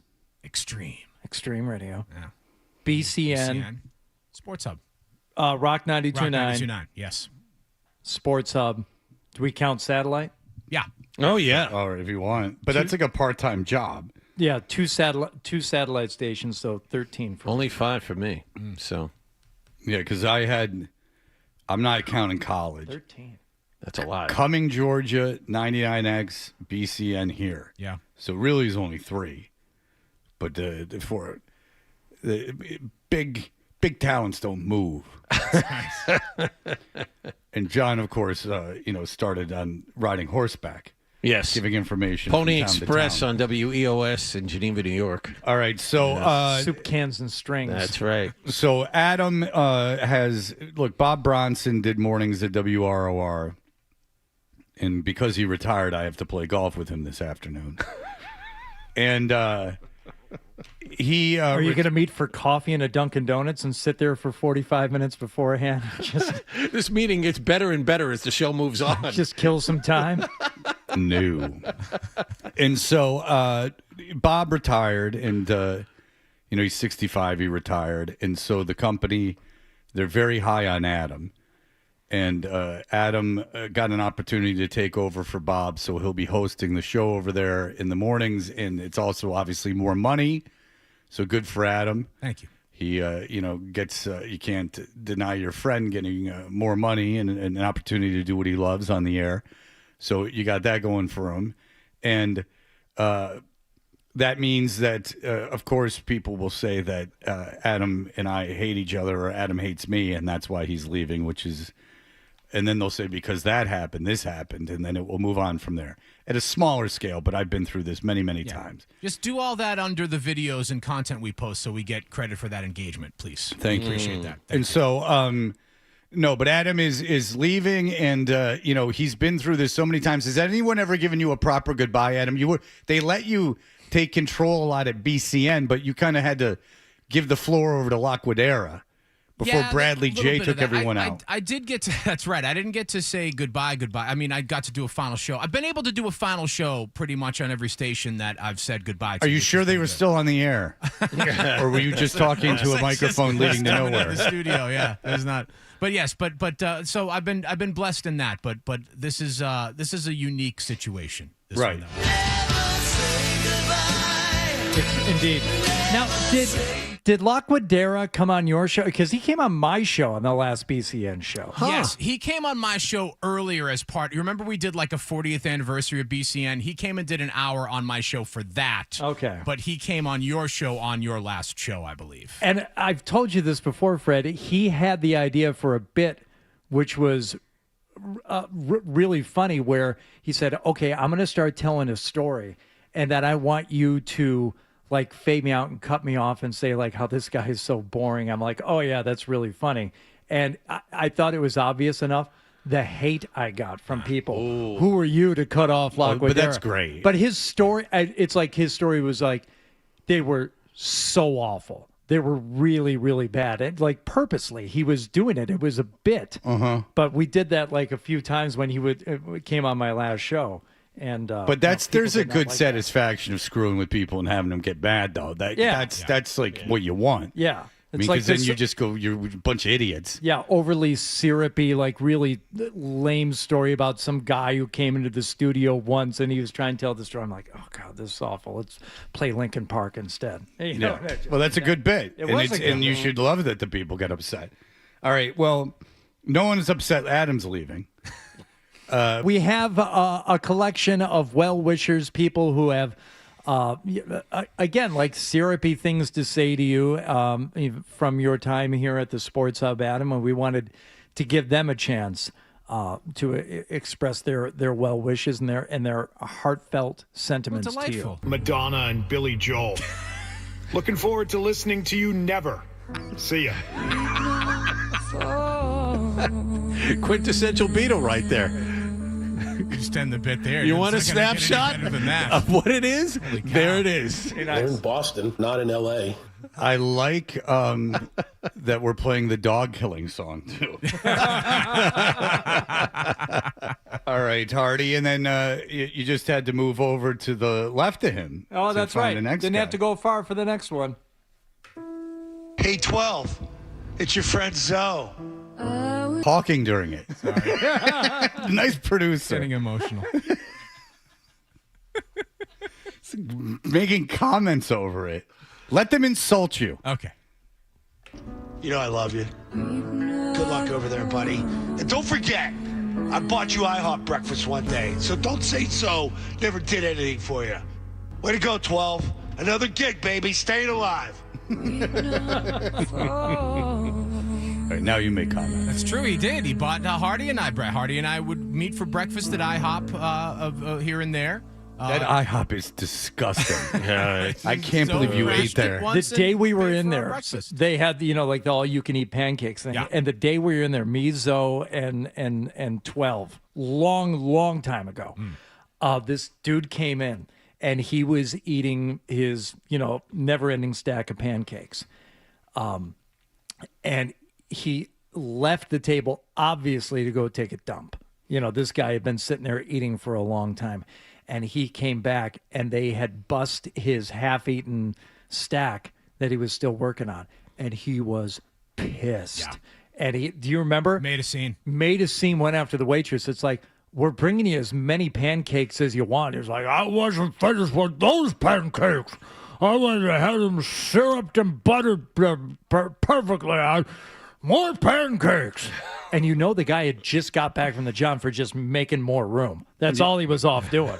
And it's like I just like the idea of like the never-ending pancakes, as if there was like a degree of pancakes you couldn't have made yourselves. Again, egg and pancake mix. It's not, it's not all you can eat steak. Can you make that, John? Yes, I can. Make pancakes? Yes, I can. I mean, it does with a flourish. Yeah. Yes. All right. I mean, I told you I was at that. What's the place that Waffle House, and the waitress was walking around. And she was like talking to someone. She's like, "Man, I am hungover, but I brought some buds in the back. I got some buds in the back." She was talking about. And it was like 11 o'clock in the morning. All right. So you've heard from Beetle and Zolak. Let's go to one of your really good friends. Have a good time. So, see ya. All right. Well, they can be very emotional. Thanks, Mass. You don't really give it. I was asked if this was too mean, and I said no. Oh, no. Short money. That's perfect. And it's the big dude. No one better than Big Jim to be doing that one. Yeah, Yes. we needed to get him because he's a lifer too. He absolutely is. Yes. Yeah. He's probably got an impressive list of radio stations to his resume. He had 3. I think he had 3 runs at FNX. I had 2. He had 3. Well, and then he was in Atlanta. And you remember the famous story of he trained to work part-time at BCN and missed his shift. Yeah, He I came was on the wrong day. supposed to train him. Yeah, I trained him. And then he called me over the weekend. He was panicking. He's like, I went in on the wrong day. Like, what the hell? But it worked out better for him because he ended up back at FNX for either the second or third time and did a drive time show. So good for him. Yeah. So Hardy and I have known Adam Hardy for 21 years, me for 20 years. We've all been working or been good friends, and but it really comes down to one guy's opinion of you, Adam. One final person that if we did not hear from them, this celebration and tribute to you would not be complete. Hey, Adam, it's Isaac. It's Isaac the intern. Wow. I'm speechless. All right. So shush. Be speechless. Let Isaac talk. What do you know about Isaac? Hey, Adam, it's Isaac. Just wanted to say congratulations on the new role. Fred told me that I'm really lucky that I never had to work with you because if I did, you probably would have advised me against taking that role with Fox News. But you were very lucky to receive Fred's mentorship in the time that you were producer of Toucher and Hardy. And I will say it's very nice to see another one of Fred Toucher's caterpillars turn into a butterfly that is going off to do great things.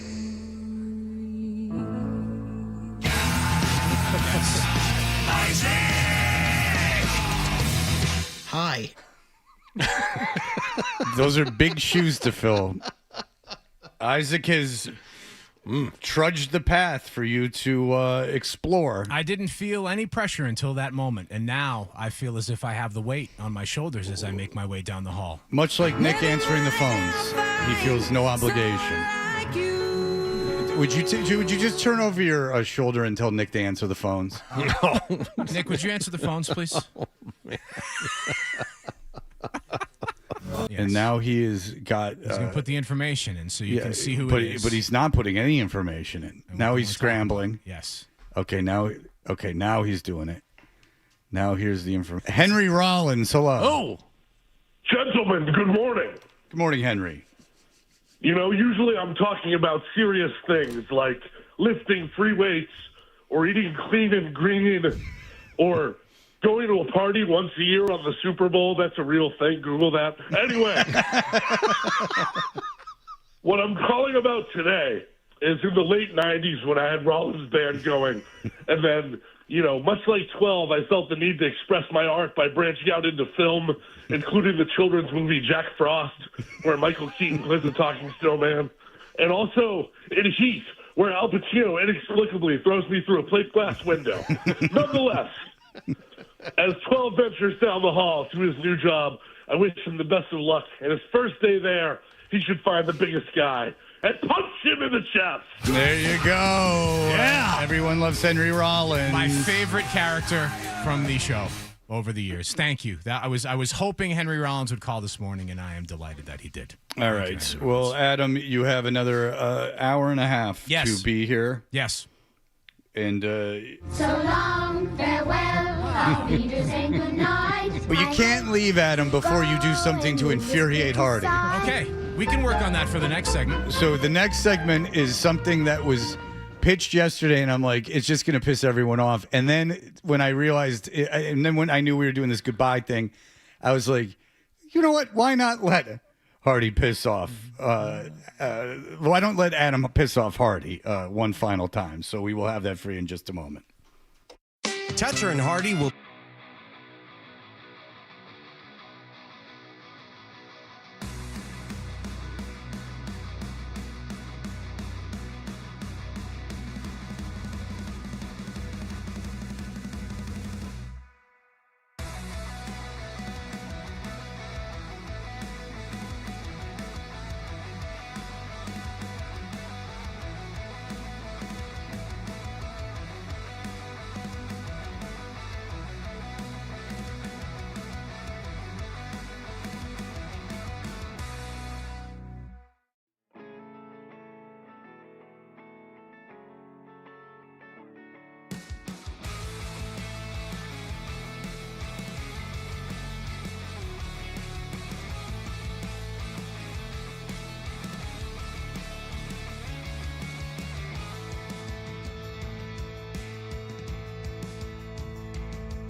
Wow, that was a very quick break. All I did was urine. Greg, I can't answer your call, but I think you know the answer to that. All right, our good friend Adam, who we're actually friends with. This is not radio shenanigans. We've been friends with Adam. We will continue to be. He's been given the opportunity to host the morning show down the hall at WROR, which is Light Rock. So you will be hearing that at every dentist office if they haven't switched to something else. Here's hoping. Well, that's the dream. Yeah. I mean, seriously. Then that's a lot of time spent listening. Mm-hmm. So anyway, look, it pays more money. He gets to be back on the air. This company's not exactly, throwing money out. So you got to take it when you can get it. Mm-hmm. So we're happy for Adam, but we did our big goodbye to him with all the people from the station and Isaac. But Adam he cultivates these lists. Like, he doesn't make them up, but he finds lists that people had made up. And a lot of times, like a break, it's kind of fun to screw around, like guessing a list and giving our opinions on the things and stuff like that. And Adam found a list that is going to just infuriate Hardy. Indeed. We've got a list. We got another list. A list you can't resist. Cause we've got lists and lists and lists. List.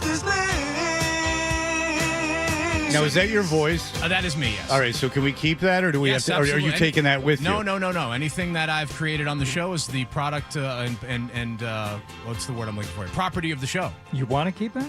Oh, I like it. It's not terrible. I like it, and also I just want to make sure that he's not going to be like, "Oh, it's my intellectual property." Get out of here. He's already tried to take the Toucher and Hardy account. That's right. I tried to take the Twitter. Didn't work. It's always tough. We've consulted our lawyers. I know. It made about as much sense as anyone else taking them. All right. So this list comes courtesy of a fine online music publication called Consequence of Sound.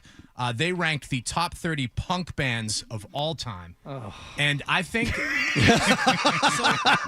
but here's the problem with this list is you guys can't quiz me on it. I'd get them all just like I did with the grunge list a couple of weeks ago. Can't really quiz Fred on it because it's too much in his wheelhouse. So I think, Hardy, you're going to be the guy. You're going to have to see how many of these you can name before the end of the segment. So top 30 punk bands of all time. Well, allow me to first respond, as I believe 90% of the audience will respond. I don't care. I don't care to name whatever Consequence or you or Fred think of the best punk bands of all time or whatever the hell you just said. Who cares? That's the only acceptable answer. Who cares? It is fascinating to me, Fred, that we've known and been friends with Hardy for a long time. You had a similar upbringing to Hardy in Michigan. Hardy is a very edgy guy. He's always been a very edgy guy. Yet he does not like punk rock. I like some of it, but I think like a lot of stuff, and I've said this about ska, and I've said it to you, Fred, too, before. After a while, and this is, like the classic old man thing, but I think it is true. So much of it sounds so similar that I can only take it in small doses. That's fair. And it's an ideology, man. It's a. Yeah, and I get the idea. Early on. No, you don't. You can't accept it. It's too out there for you. What was your music of youthful rebellion? Were you like a Hesher metalhead when you were younger? Like everyone goes through that phase. For Fred, it was punk, and you for me, played golf. It was punk. No, I started with Frisbee. I started with Frisbee golf. My first real rebellion music was probably going back and finding like the old Who albums. Okay. And that was like my first love, like on my own. It's like, wow, I love this band. Going Mobile, really rebellious song. I can see why that. Well, they were a very mainstream band. Yeah. They were mainstream, but the things they were doing, they were the first like really hard rock band. Like no one played louder or in a more I guess subversive way more so than the Who did when they first did it. They were in many ways the first punks. Like they were thumbing their nose at convention. Oh, I don't know if that's fair to say. It is. I would consider It's some totally of the fair to earlier say. I've never music heard them called the proto-punk first music. punk band of all time ever. In terms of the ideology, Not even in that associated sense. with it. Yeah, they were. Was Tommy? No, There was a but my Deaf, generation Dumb, and Blind kid play that pinball. is considered a proto-punk song. But who else would think to do a rock opera? That wasn't something that anyone would even attempt. A bunch of theater kids. Okay, all right. So from there, I pretty much went straight to the alternative side, and I started listening to REM. I was listening to. You're gonna laugh and go ahead, but there I'm were laughing at REM already, but go on. Jim Blossoms. No. I mean, just anything that was on the fringe, whether it was like the Cult, which was almost kind of like glam rock-ish. I but like the Cult. Yeah, Echo same. and the Bunnymen, like stuff like that. I would listen to anything alternative that wasn't hair metal or something that I just thought sounded the same. All those bands sounded different to me, where many of the punk bands sounded the same. He was like my friend's older sister. There you go. I was going to say it would have been nice if the Echo had led kind of had led Hardy down the goth path. That would have been nice. All right. So, Hardy, there's 30 bands here. Yes. How many of these bands can you name? Just the 30 greatest Just of all start time. rattling off punk bands you know, and you're going to get like a dozen of them doing that. Sex Pistols. Sex Pistols are number 3 on the list. So yes. Well Okay. done. The Clash. The Clash are number 1, actually. You had a Clash album at some I point. did. Yes. Yeah. Okay. Yeah, I like the Clash.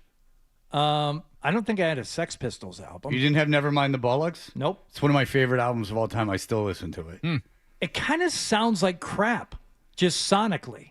I love that album. I think it sounds perfect. Like for the time. Yeah, sonically compared to now, but I really don't do love like it, that but album. I understand why you and people do, because it absolutely has a vibe to But you know what I'm saying? It's like, like sonically, maybe I had an ear for things that were just different even back then. Right, but compared to like independent punk music that was recorded after, it sounds 1,000 times. But they double track guitars and stuff. Yeah. The other punk band, is real bad. There's really good albums that suck. I'll take you to the Misfits when I hear a bad produced albums. The Ramones. The Ramones are in between those two at number 2. They should be number 1. Piece of punk. Okay. Iggy and the Stooges. The Stooges are number 5. See, you're good at this. You're good at this. Stooges often called the first punk band. Yeah. Okay. MC5, were they punk? The MC5 are not on this list. They should be. That's not a bad guess. I consider them, but stay. So you can get you've got 4 of the top 5. If you think of the guy sitting to the right of you in bands he loves, you'll get the number 4 band. Descendants. That is where are they? Number 11. So they're on the list. But Fred's other favorite punk band, I don't care, is up at number 4. He has them. Descendants are number 11. He's the other band, ladies and gentlemen. Someone who probably sounds just like the Descendants. Descendants are number 11. Tattooed on his body, not the Descendants, but the other band he has tattooed on I his try body. not to look at his body. Oh, come on, look at it. Dude, yes. I have my shirt up. Look at it. Does the hair scare you? I hope Beatles listening right now. You can learn to love it. Not Fishbone. No, it's not Fishbone. It's I don't know. Look at my nipples. I don't know. Who? Look at my nipples. What's wrong with them? Why won't you look at my body? That's the most offensive thing he's ever said. It's this tattoo. I got it during the height of my addiction. I don't know who that is. It's not even really the real thing. It's Bad Brains. Oh, Bad Brains. Bad Brains are number 4 on the list. Okay. All right, come on. Now think of bands you played on the radio, Hardy. There's a handful of punk Green bands you played. Day. Yes, of course, Green Day is on the list. Blink 182. Blink 182 did not make No, they the would list. not. No. If they have the Descendants on it, they're not putting Blink Yeah. 182 on there. Yeah. Did they go crazy and put Crass on there? No, they didn't put Crass on. How about the Thinking Man's punk band, Bad Religion? Bad Religion is indeed on the list at number 2. You probably like Bad Religion. I do like Bad Yes. Religion. Top 30 You're punk almost bands. like Greg Graffin. He's got a doctorate. But So does Milo from the Descendants. They both got doctorates. So does the guy from the Offspring. Noodles from the thing I Offspring like and about Bad Dexter. Religion, Not Noodles, the singer. I'm sorry, Dexter, not Noodles. like actual like good songs. It's like, and I think a lot of these bands, I probably don't give them enough credit for writing like just solid 3-minute pop songs. Well, the Descendants are a pop band. Yeah. I mean, essentially a pop band. You know what? They're all pop bands. outside of, like the heavy prog rock. But even it's like if you break a 7-minute Tool song down into 3 parts, all it is like 3 good pop songs strung together. Good hooks. Yeah, good All right, hooks. and we can finish it up if you just want to rattle off a couple more because Yes. you've been annoyed enough. All right, I'm going to give you. I'll give you a hint on this. This is a band that we play as a rejoiner, and that both of you love, and that is not considered as a traditional punk band, but is definitely belongs on this list. They are from Minneapolis, Minnesota. Oh, the Replacements. They are the Replacements. So Husker Du is on there. Husker Du did not make the list, but the Replacements did. Yes, Okay. which is it. This is kind of a weird. See, I like Husker Du too, Yeah. and the Replacements. It's not fair to label me a punk rock hater at all. If No, all I just these bands- wanted Adam to annoy you more than anything else. This isn't really even about you. I just wanted you to be annoyed at Adam. You got everybody, pretty much everybody in the top 10. All right. Did they put Operation Ivy or Rancid on it? Operation Ivy and Rancid are both on there. Op Ivy at 21, Rancid at 16. Okay, they put No Effects on there. No Effects did not make the list, but should have. Oh wow. Some Okay. band, I know every Black band- Flag's on there. You know what? They are. They're at 14. Okay, Circle Jerks are on there. Circle Jerks are on there. 24. Are Agent Orange on there? No. Are the Adolescents on there? No. But some band called the Blue Hearts is on there, and I've never heard of the Blue Hearts. Okay. And I consider myself a punk fan. All right. Circle Jerks I like because they were funny. But the Patti Smith group is on there because you got to. Okay. All right. Oh, is Television on there? No. They didn't put. So they put Patti Smith. No. Forget it. They put violent. I'm They gonna didn't get way put too Violent nerdy. Femmes on there, did they? No, they did not. So Television are the Talking Heads on there? No, they are not. Piece of punk. Because if you're going Patti Smith, then it would be every CBGB band. Right. Like Talking Heads, Television. Is Richard Hell and the Voivods on there? No, Richard Hell and the Voidoids. are Who's not. number 30, 12? Dropkick Murphys. Wow. Well, that's enough of that. Yeah. All right. We'll leave it. Mission accomplished. That wasn't that bad. Okay, just give me the bands we didn't get just as quick as Okay, you sure, can. sure. Let's see. Against Me, 28. Yeah. Oh, I like them. Germs, I like them. 27. X-Ray Specs, 26. Minutemen, 23. I love them. You hate it. Ugh. Dead Milkmen, 21. Jawbreaker at 20. It's a stretch, but I'd put them on there. Social D at 18. I love Social Distortion. Distortion. Yes, They're absolutely. touring with the Descendants. And I think that's everybody. X at 13, Fugazi at that's fair. 12, Fair. Bikini Kill 10, Misfits 9, and then Buzzcocks I at didn't 7, see Minor that. Threat at Buzzcocks. 6. Okay. Why Yeah. can't I touch it? Great band. Very good. Underrated. That's actually not a bad list. That's not a bad list. I like a lot of those bands. All right. We'll be back in just a moment. Mike Francesa, it's a very special anniversary for him. We'll have that for you in just a moment. Sports Hub.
No, you don't know. Everyone agrees that I'm the only one who's not wrong. Right or wrong, they're back.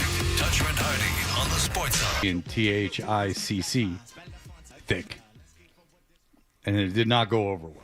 But he can also tell us about OTAs and being in the room with Vrabel and all these things. But it is important to remember history. And no history was greater than 10 years ago today. We lost the Cincinnati Zoo gorilla Harambe or something of that nature. I think that's right. And Mike Francesa 10 years ago was on the air. The great New York sports radio icon. And here is how he addressed the death of Harambe, the gorilla. Could you imagine if that was your child in there? You're going to have people who are going to say, wait a second, I'm worried about the gorilla? Yeah. He's from Long Island. I don't know if you could tell. But apparently, did they kill this gorilla because there was a kid in there? Yes. Okay. So, I think 10 years ago, Zoe was 5. Yes, I do think I remember this being at the Bowen playground when this first went viral. Okay, so I do remember this. Yeah, my daughter was 5 and my son was 8. I do remember this. I actually remember when this happened. Not from nothing but Mike Francesa's response from the gorilla. Yes. Could you imagine if that was your child in there? You're going to have people who are going to say, wait a second, I'm worried about the gorilla? When your kid's in there, basically maybe seconds from having his head crushed. We live in a world now where you are going to be more concerned with the gorilla than you are the little boy? What's wrong with you people? They're thinking about him. He fell into an area where he's in there with a gorilla who is dragging him around the habitat, and you're telling me you're worried about the gorilla's welfare? What is wrong with you? And that was a big thing, is people were like, let the kid die, if I recall. I don't recall it entirely, but I do believe there was a big wave of let this child be destroyed. Child was 3. Yes, it was a toddler. Yeah, yes, yeah. There were people saying, well, no, like you can't. It's almost as if they were watching a nature video where, hey, you got to let the lion take down the gazelle. That's just the way. No, this is a human child in an enclosure in a zoo. That's not like at all. I don't believe that people really thought that they shouldn't have, that they should have spared the gorilla at the expense of the 3-year-old child. I find that very difficult to believe, that there was a real sentiment among people that was the case. Yeah. This seems like something that Mike Francesa might be making a little bit bigger a sentiment than it is. I find it exceptionally difficult to believe that in real life, people, when left with the choice of a 3-year-old that accidentally fell into a gorilla habitat, allowing that child to be brutally murdered by the gorilla while keeping the gorilla alive, no. I don't believe that happened. And I might believe people said it online. Yeah. I don't believe that if anybody was at that place, that I really don't believe this at all. Like even Jane Goodall, I don't believe that anybody would have gone, so yeah, let the kid let the kid die. So Jane Goodall says, even though it seems like Harambe was trying to protect the child, she said, you never really know. And you're never able to be 100% sure that people in wildlife won't be injured when they're in such close proximity. Jack Hanna, the zookeeper, said, tranquilizer dart, that may have taken 5 to 10 minutes to take effect, and that the child's death was a probable outcome had they not killed the gorilla. Yeah, so I guess my instincts might be right on this one. Yeah. I find it very difficult to believe. If you put 1 billion people there and had them all watch the kid fall in and said there's 2 outcomes, one, we kill the gorilla, or the other one is the kid dies, that any one of those 1 billion people, if given the choice, would have chose the kid to die. That sounds very online-y to me. That sounds like just something people say online if they were faced with that choice. There's not even a question. I don't think that genetically and evolutionary wise, it's possible for us to not feel that way. When given that situation, I really do believe there are certain things that are ingrained in humanity. But I do know that I've been pronouncing gorilla wrong all this time. Could you imagine if that was your child in there? You're going to have people who are going to say, wait a second, I'm worried about the gorilla? And thank you, Mike, for putting it in perspective. I can understand if it was my child. Yes. I can't understand it unless it was my child. My child would have to be in there for me to grasp this whole thing. Thank God Mike took a really bold stand there in favor of the child. Brave of you, Mike. It's just talk about ranting about nothing. This huge wave of people that were like, let the kid die. After all, he was clumsy and fell in. I mean, what the hell's going on? Ay. Patrick, go ahead. Man. Yeah, hey, hate to see Adam go. It's going to crush us. Yeah, well, it's been an awesome lineup. But, Adam, I don't know if you know, but today is Growing Wild Massachusetts Day. Ooh, I did not know this. Tell me. Yeah, so today at 21 nurseries throughout the state, you can pick up your free pollinator garden starter kit. Yes. And then at 6 locations through the first 3 weeks of June, we'll be giving out starter kits at DCR parks throughout the state. I'll be by Walden Pond. Are you going to pick one up for real, or are you just talking? No, I actually will. Middlesex Fells next Saturday Okay. is probably might be your best bet. What spot on the Fells? Too late. Oh, you bastard. Dave, go ahead. I just want to preface this by saying I am a big fan of Adam 12, but I've written a show-appropriate roast joke to send him off, if that's okay. By all means, thank you. Okay. All right, well, you will recall that Adam's best contribution to the show was a clip where he played sounds and had you guys react to them. I mean, there was hardly Yes, the Fred Armisen thing. Effect. Yeah, that was a huge failure. Yes. Yeah, so you could hardly walk by a 20-year-old who wasn't just buzzing about it. But anyway, all right. The only sound we want to hear from Adam now is the sound of a rope being stretched to his limit, followed by a wooden stool clattering to the ground. Every moment. I think he speaks for all of us. I think we're upset because that guy took something away from Hardy at the end of the show. Things for Adam to do this week. No, that's really more of a Fred. That's me. That's yours. Okay. I've been doing that with Adam for years. Oh, That's not new. That's not for the radio. No. That's not just radio Not stuff. so thinly veiled suggestions that he puts a gun in his mouth, that he hangs himself. Well, I probably would have gone, closed garage door if he had a garage and let the car run. No, it's electric. That's not going to do anything. I don't just give him ideas. It will be in response to something he said. Yes. Like he'll go like, "Were you inside the rope at a golf tournament to Hardy?" And I'll go, "I'll be like, why don't you? I wish that rope was around your neck or something along those lines." Yes. Or it's like he threw a ball at me, and I'll go, "I wish he threw a bullet at your head," like something like that. Do you have any of the sounds from the follow-up bit we did the next day when we had the Adam 12 specific sounds? Oh, no, I don't. I only have the stupid Fred Armisen sound effects. Yeah, you hung on to it. This is an argument in a foreign film. Yeah, That's what that one is. Stop. You didn't guess that one right. No. Yeah, I don't like. Not only was that not a good bit, I don't think that album's funny. No, it's not.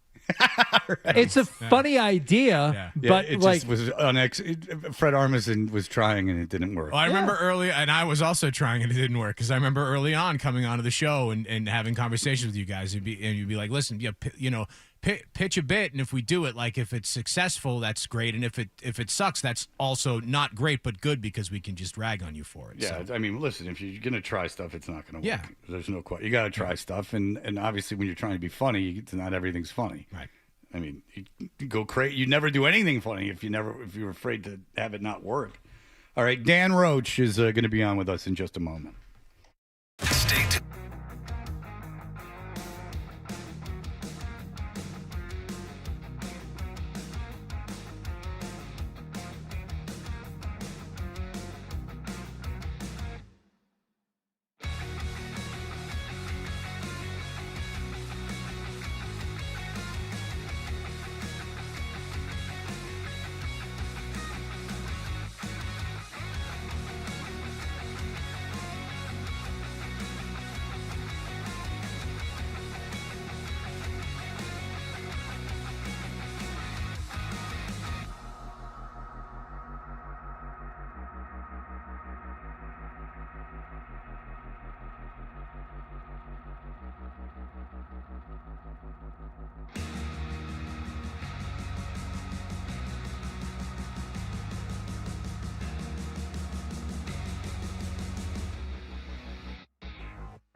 This is home of the 18-time world champion Boston Celtics.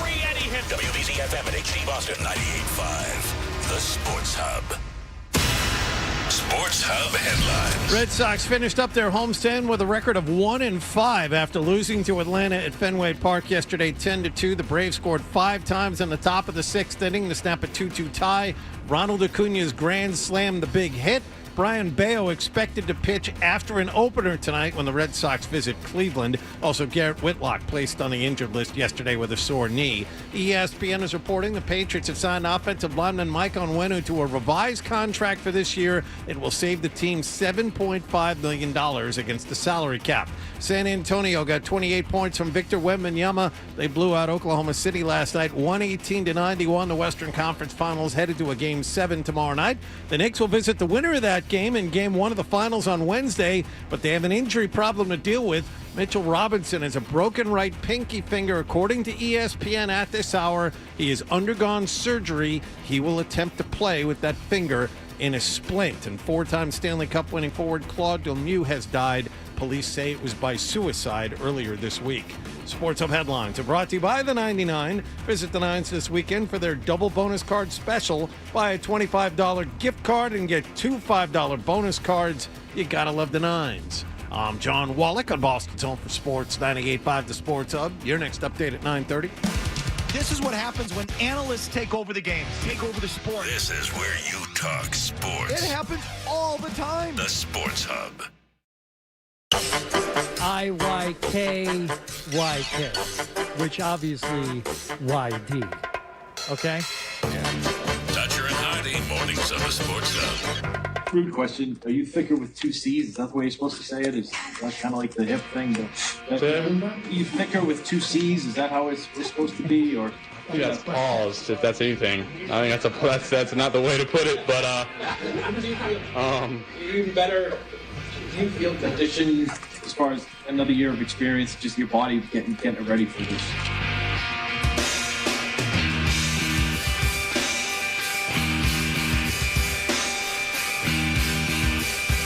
No.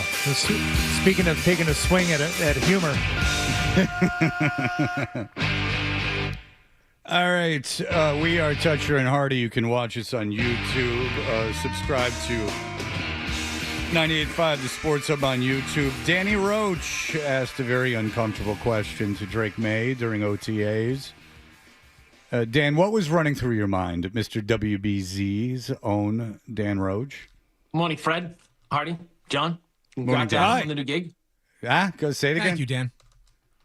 What'd you say? I just said good morning to you all, Fred, and good morning. Congrats to Adam on the new gig. That's all.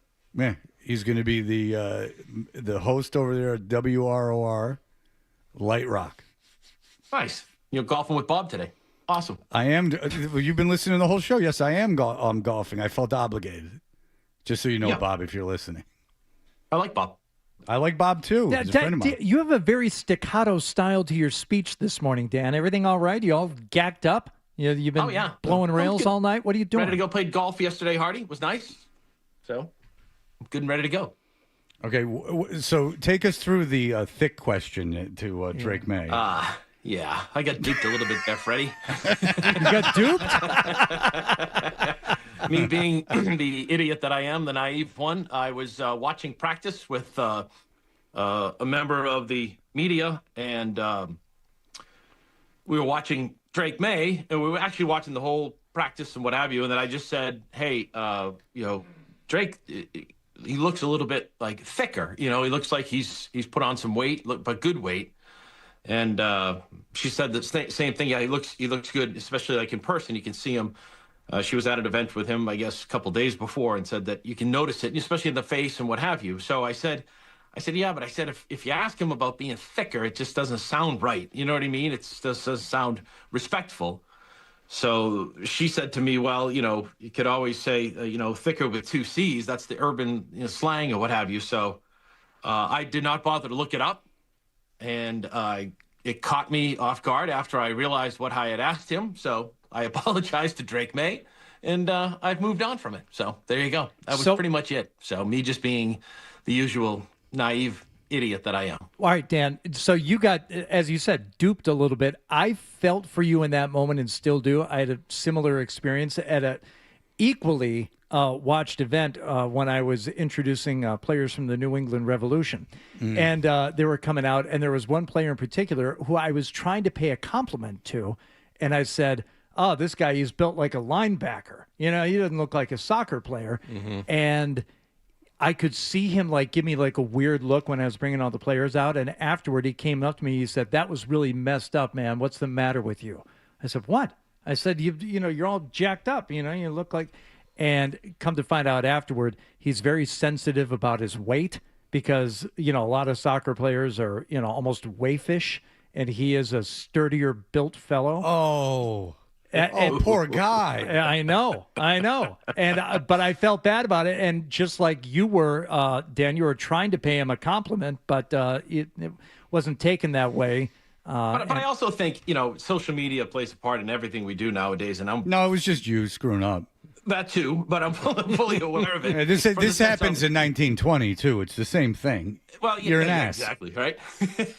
But you ask I like to ask questions. I like to get my story the way I want to do my story for TV and what have you. So I ask a lot of questions, and you're going to have some good questions. You're going to ask some bad questions, and that was a badly phrased question. So what you do is you apologize to the person, and you move on. You know, I'll see Drake at his charity softball event Sunday night at Polar Park, and you know, I'll say something to him, apologize, and move on. So it's just part of the business. I was going to say you have not yet apologized to him personally. Through the back channels, I did. So okay. That's all. All right. So who played the prank on you? Someone was trying to get the best out of Danny. No, I'm not gonna throw anybody under the bus. Well, we know it's a woman. Yeah. So you let that out of the bag. Yeah. Was it Karen Garigi? Yeah, that's the first person I thought of. Yeah. No, it wasn't Karen. I won't throw anybody under the bus. You know what I mean? So don't need to do that. Well, why not? They threw you under the bus. Yeah, but no, it was I don't think she necessarily thought I was such an idiot that I would turn that around. Does she know you at all? At Drake. Does she know you? Well, of course she knows you're an idiot. Well, okay, yeah, then you're right in some respects. But Hello. yeah, you know. So Oh, Danny, I'm just having fun with you. It wasn't even that embarrassing a question. I'm just playing with you. yeah, I've heard from people all over the country, believe it or not. So Oh, wow. Well, you should really look into that. You should really start reading those, all of them, because they're how people feel. A buddy of mine from LA just texted me last night, said, "Good question." Just ha ha ha ha. Well, listen, it's the best kind of thing. You can't get in trouble for it. So No, I know, good. right? Yeah. So- So good and good. But it was good to see football again, Fred. It was nice to be out there watching the Patriots. So I learned a lot. Yeah. Okay. What'd you learn? I just liked it. Was looking at the offensive line and who was where and what their wide receiver groups reps looked like. Pop was leading the reps. So we'll see coming up on Monday, right? Monday, June 1st. We'll see that. What happens with Antonio Brown and Dobbs, getting our first look at Dobbs. AJ Brown. AJ Brown. Sorry, yeah. So Yeah, you're still flustered from the question. Now, how did you think Vrabel handled his press conference? fine. I mean, it's like how many ways are you going to ask him, right? A question. Except not asking him, because the question is like, is there a part of you that regrets originally denying the what was in those photographs? Right, but I don't know if that's a proper question at a football conference on day one of OTAs. I can tell you why it is, because you're almost doing him a favor. Yeah, Annie I did get what miss you're that. saying, Fred, yeah. but I just don't feel like that's. I don't know if Pats fans that's what they're dying to hear from Mike Vrabel. I can assure you they are. That is the number one topic, Dan. Well, I think it's a topic, but I don't necessarily think that they look at Mike and say, "Oh man, we got to know, we got to know, we got to know." I think we've heard him what he had to say. But he's never said. The only thing we've heard him say is deny it. Like everything else has just been kind of vague about his family. Well, but we also learned that he missed the day of the draft, and that was a pretty big significant thing for him and his family. So, which makes that a football issue, and so the best thing for him would be just to admit that he did it, and then there's nothing anyone can say, because any new information that comes out just is confirming what he's already admitted.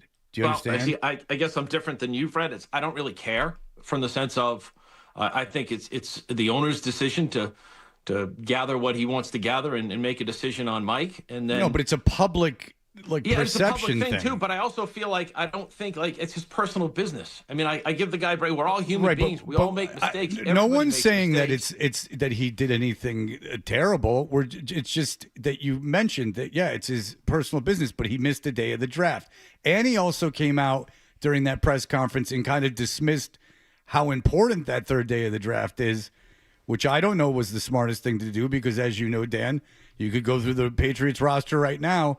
And there's plenty of starters that were taken after the third round of the draft. And, there's plenty of starters that were undrafted free agents, which is something that's usually handled the last day of the draft, right? Like they contact kids that weren't drafted right away. But I would think that Mike had a significant amount of say in all that stuff. So we've heard that he has all the say in that stuff, that it ultimately comes down to him.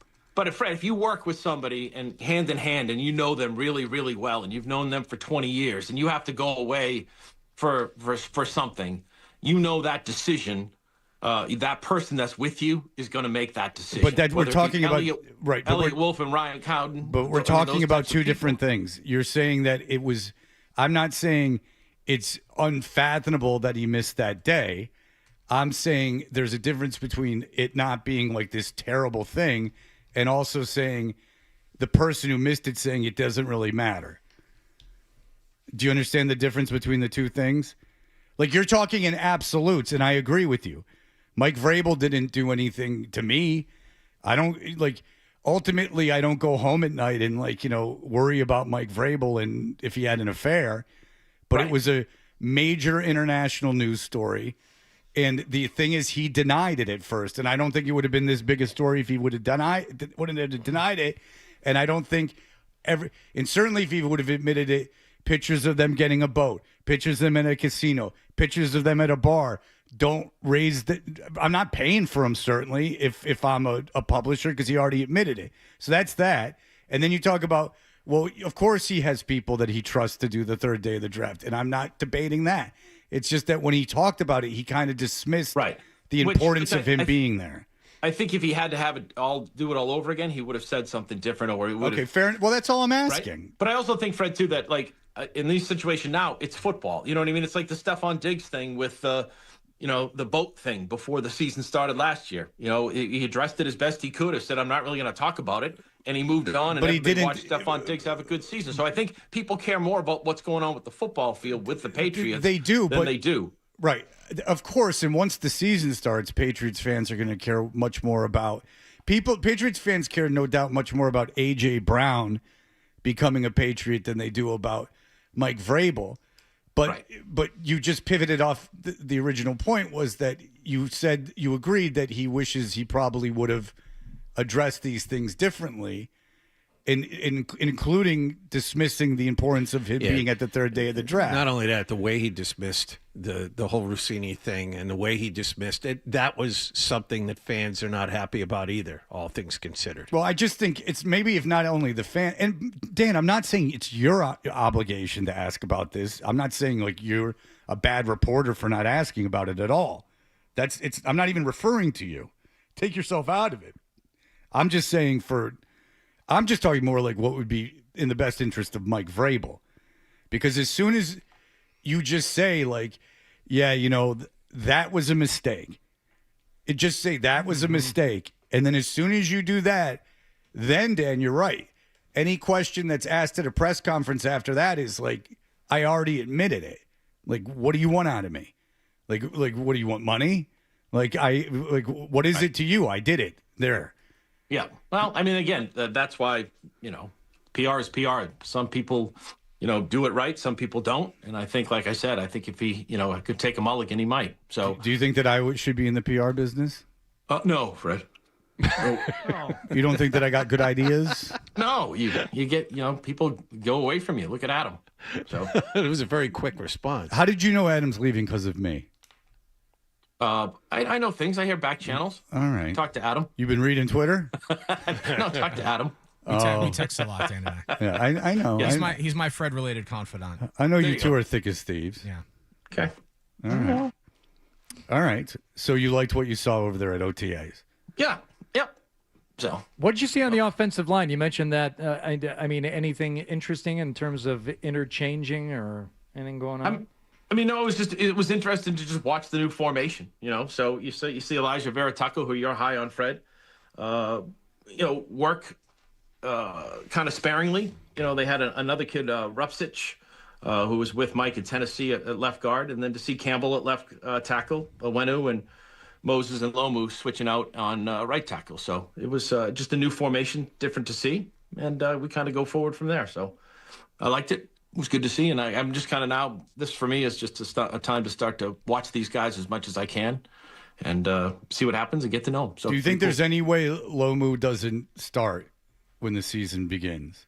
I can see right away maybe it's Morgan Moses, and to go from there. And then I think as we go through camp, I think you may see, as Mike said the other day, you might see Lomu at some left tackle spot, but I think it's Will Campbell's to certainly hold. And, with what happened with his injury and everybody had a tough game against Seattle, I think it's his position to hold. I wouldn't take it away from him, at least going into the season. And then you got to see how Lomu is, see how he develops, see what they get their hands on.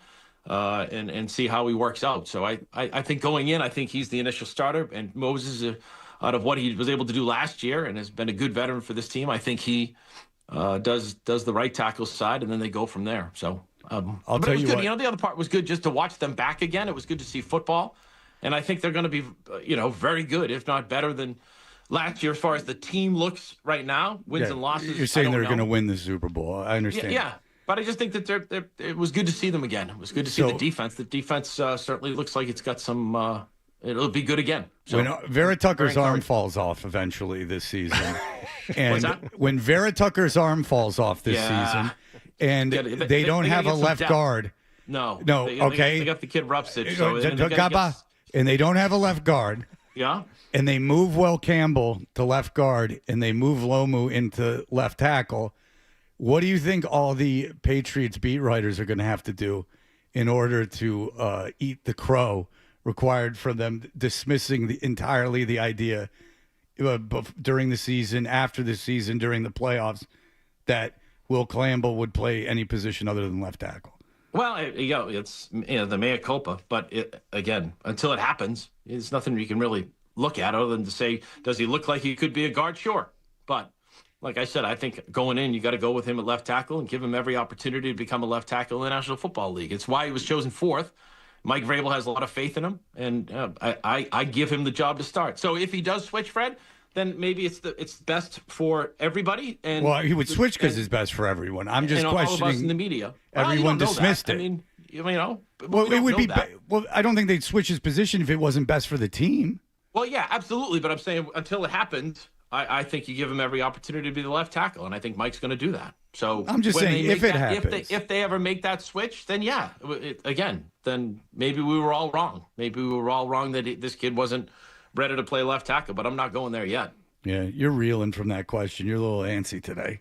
No, I'm not. I'm fine, Freddie. I'm great. I'm in a great mood. We've got 5 local college baseball teams starting in the playoffs today. Everything's good. Mm-hmm. Milo won an award. Do you want me to send it to you? Oh, did he really? Yeah. Awesome. Good for him. I'll send it to you. Would you? Okay. I won't send it to you if you don't want it. No. Just send me a pic. That's all. Okay. I thought you were going to send him the award. That's what I got out of that, too. Yeah, no, he's going to put it on his mantle. My son wasn't there to pick it up. Did you hear how legitimately excited Dan got when you told him that? Like, even more excited than he usually is? Like, that's a real friend right there. Dan texts me at least twice a week about my son, and I appreciate it every time. Dan and I are friends. He hasn't treated me like one on the phone today. I'm just going to say there's some uncomfortability around you two today for some reason. I didn't do anything to Dan. Dan, am I wrong about this? No, I'm not at all. At all. It's just like, this is what sports radio is all about, fellas. Having opinions. Yeah, not from you so much. I dink. I like you nice. I love you, Fred. I love you. I don't know why you're being so mean. I'm not being mean at all. Why was I mean? I respect your opinion. No, you don't. You said I couldn't be a PR person. I'm just playing with you, Dan. All right. All right. Well, listen, I appreciate you coming on, and we all love you, Danny. And you're on WBZ television. Yeah, and, hey, you know what we know we have starting June 27th? What's that? On TV 38, the Cape League Game of the Week. Oh, Jesus. How much did you push for that thing?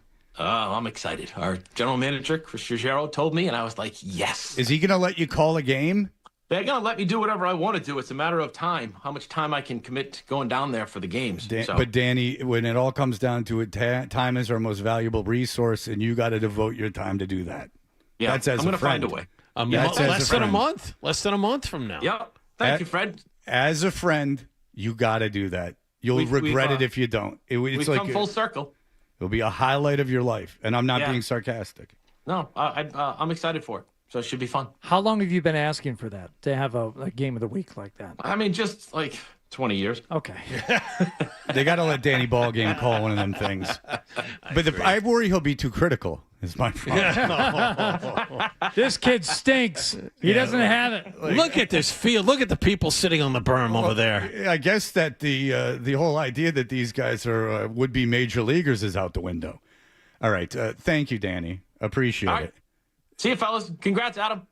If you got any Quaaludes Danny. left Talk from to the you. 60s, take one because you're Love freaking y'all. out. All right. We love See you, you, Danny. I'm freaking out. I'm Okay. not freaking out. Leave me alone.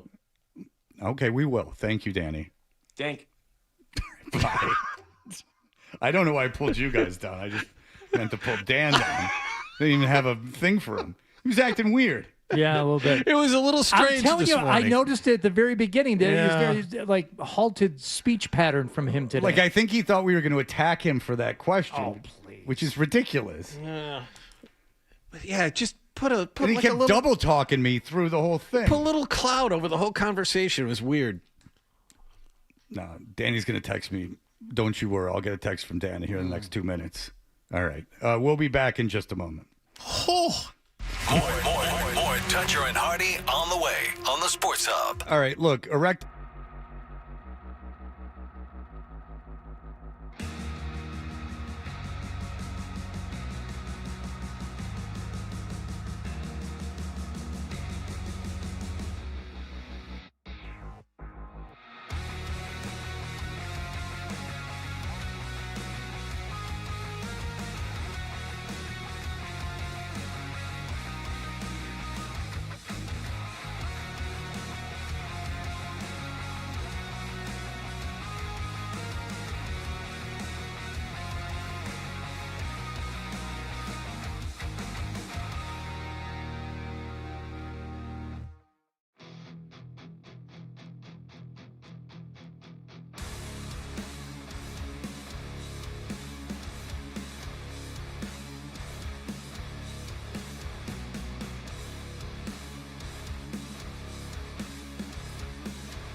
should do the email bit. It's a great idea. Let's do the email bit.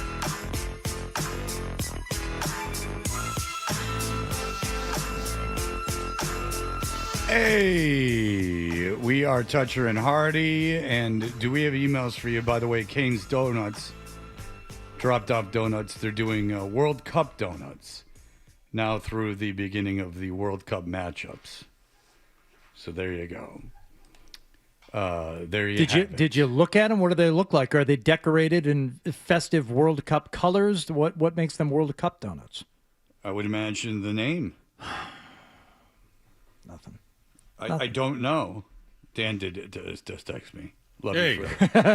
Of course. You sent him the award? No, he didn't ask for it. Yeah, I'll send it to him. Well, he said he wanted it on the air, so I think you can send it to him. Well, I brought it up. It's up for him to ask now. Can I share an email since I'm on the mic? Do you want me to do the sponsor? Or do you not care anymore since you're leaving? Nice. By all means. Nice. You know, you Thank used to always be on my for us, and I'm like, well, they don't leave donuts for people, Adam, that are getting promotions. Like, you know, like if you're looking for gifts, my friend, you've come to the wrong place. I mean, you're getting a promotion. Gifts are given to those who are retiring Gift or is you losing get to jobs. keep your job, exactly. Well, no, the gift is you got a promotion. Yeah. It's a positive for you. So I'm not giving you anything. I'm not asking for anything. Other Well, than this you were. sponsorship read, please. The email segment is powered by Jeffrey Glassman Injury Lawyers. If you've been hurt in a car or work accident, you got to get Glassman. Don't just send an email. Call all sevens at 617-777-7777 or visit gottagetglassman.com. Yes, Adam. Yes, this is from Jeremy, who writes, can you please send out the specific details on Adam's new gig, station, show name, start date, etc.? I'm looking to put together a futures bet on Kalshi about the next station, either flipping format or going under, and I want to make sure I get the details right. No reason betting it goes under before he gets there. Well, the company's stable. All right, go. What's the information? Tell them. It's your chance to promote. It's Yeah, like go when, ahead. It's like Once. when Stern was going to Sirius. One time. yes. For a year. A year and a half, really. Yeah, just let him go on the air every morning and tell people to stop listening to terrestrial radio and go to Sirius. Yes. And by the way, instead. call it terrestrial radio too, which isn't even a term. Just Right. allow that to be branded Make that up, terrestrial radio. and it's still 20 plus years later is around. Yes, I'll be co-hosting the morning show down the hall on WROR with LBF. That's right. Mornings. When? Starting Monday. Well, no break at all. No Quick break. turnaround. Bam, there's gone. not a lot of pre-prep that has to be done. Let's be honest. They're playing tunes like there's no tomorrow. Mark emailed in, subject line, did WROR file for bankruptcy yet? Just kind of like a preemptive filing. And don't forget to get yourself some sugar-free gummy bears and have yourself a weekend.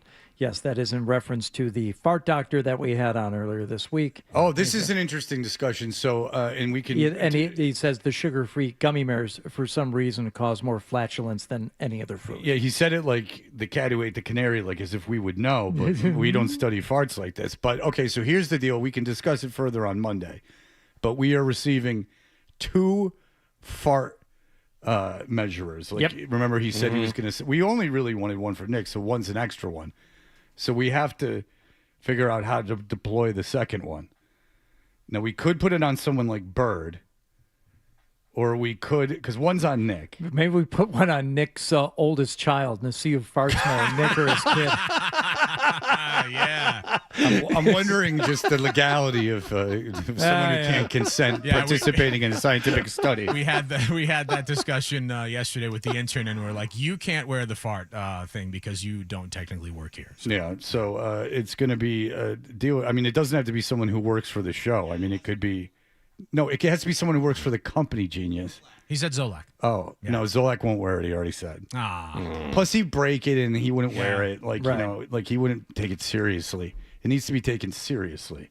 It's science. Yeah. Maybe we could get Adolfo to wear it. Aha! I like that idea. It's really good. That's a good one. I would say Adolfo or Rick. I can't decide between the two. Oh, boy. Oh, boy, another responsibility. Another weight on me. This thing weighs half a gram. It's pulling me down. I'm trying to push you guys to be more mature. I wanted you to do Advanced Metric Tuesdays because of the alliteration. We just need you to wear this fart monitor for a week. Yeah, but Advanced Metric Thursday, alliteration. It rolls off the tongue. I did. Now I got a fart. I did receive an email from a local PhD who is in a similar field as Dr. Brantley Hall. He works at Tufts, and he would like to help you guys digest, his word, not mine, the data as it comes in, so I can put you in touch with this gentleman as well. The guy's piggybacking on someone else's research here. Well, I think he's just excited about the opportunity to explore the farts. Sounds like a fan who just wants to get involved. Doesn't sound like an... Oh, this guy's legit. He's at Tufts. Yeah, but my point is, I mean, you got to respect the research of somebody else. You can't go steamrolling in and become a part of it. Wait, he's doing a fart thing too? No, he is just saying he's a fan of he was listening to the show. He enjoyed the segment yesterday and wanted to offer his services to help you guys as you work through the data. Well, that's all right. Okay, but we got a guy who can do it. But we appreciate the offer. Ben says, gentlemen, as we bid farewell to Adam 12, I have a lot of thoughts and feelings. I only wish we could have more time to roast Adam. I really do hope Blind Scott follows him to his new home, as we all do. I have one looming question. Now that Adam is making the big bucks, what's he going to do with those extra clams? The days of seeking free events or walking the park are over. What will ever he do? Shopping spree at Five Below, estate sales, buy himself a metal detector? Possibilities are endless. Would love your thoughts. Seriously, best of luck, Adam. Though you won't need it, keep rocking the beanie and duck socks. What are duck socks? Oh, those socks with ducks on. Yeah. I'm guessing the extra money will be put toward getting things out of layaway. Finally owning the things from the Coleman rent-to-own stores. That's right. Shopping spree at the Salvation Army in Framingham. Yeah. Yeah. Oh, that was... Oh, you just read the Ben one. It's too mean. I can't do that. What? Oh, no. Well, now I'm interested. Yeah, I kind of am too. It's your boy Riz. From all of us on the chat, wish 12 good luck, and he won't be missed.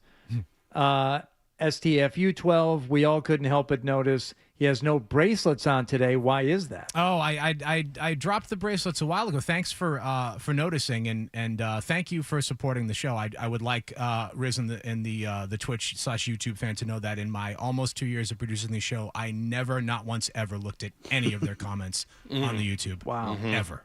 Wow. Haven't even wandered over there? Nope. Wow. Good for you. That's a healthy outlook. Robin says, hi, guys. I don't look at YouTube. Nope.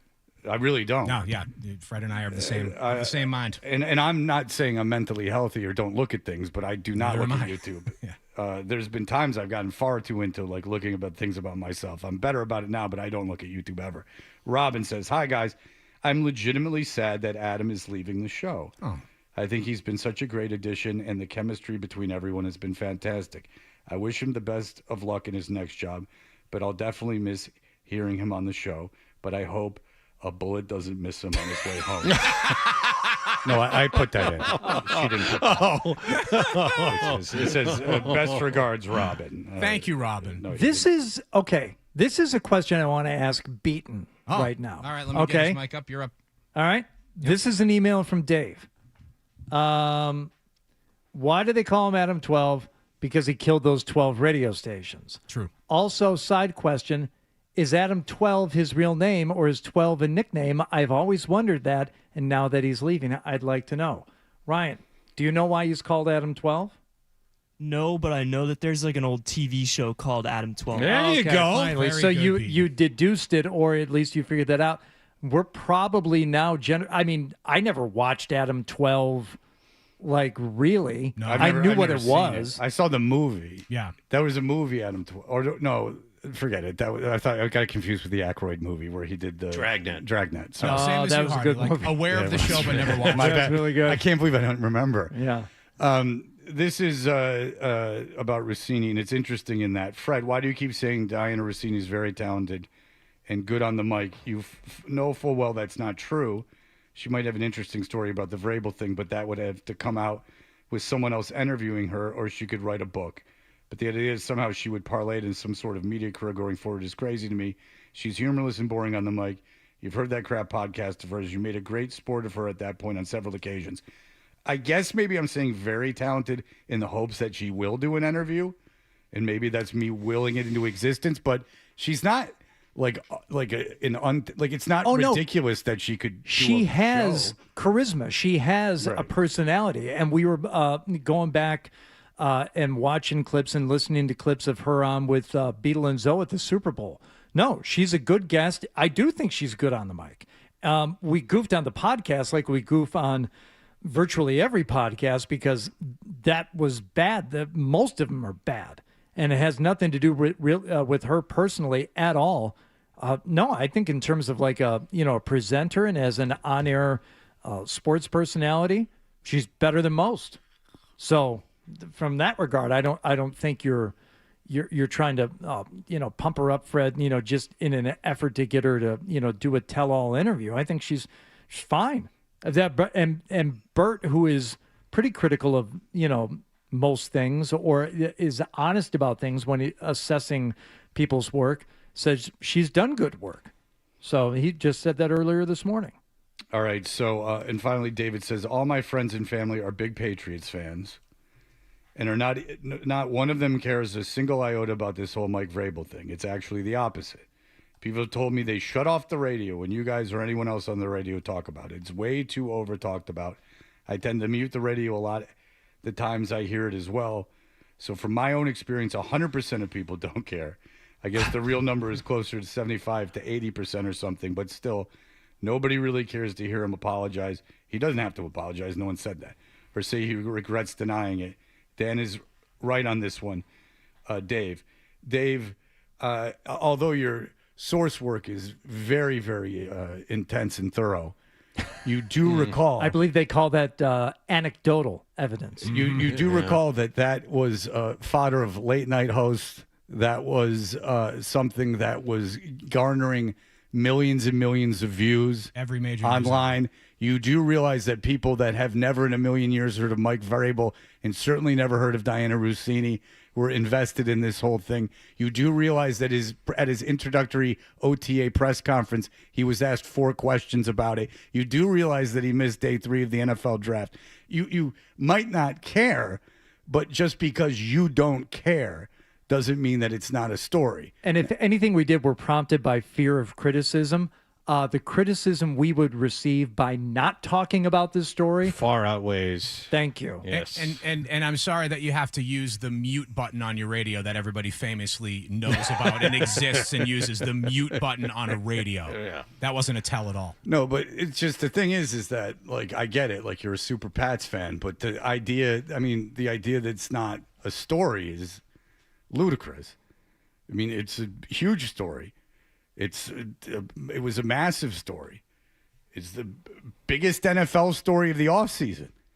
I mean, it's not even close. Yeah, so what about that story couldn't you find to be interesting too?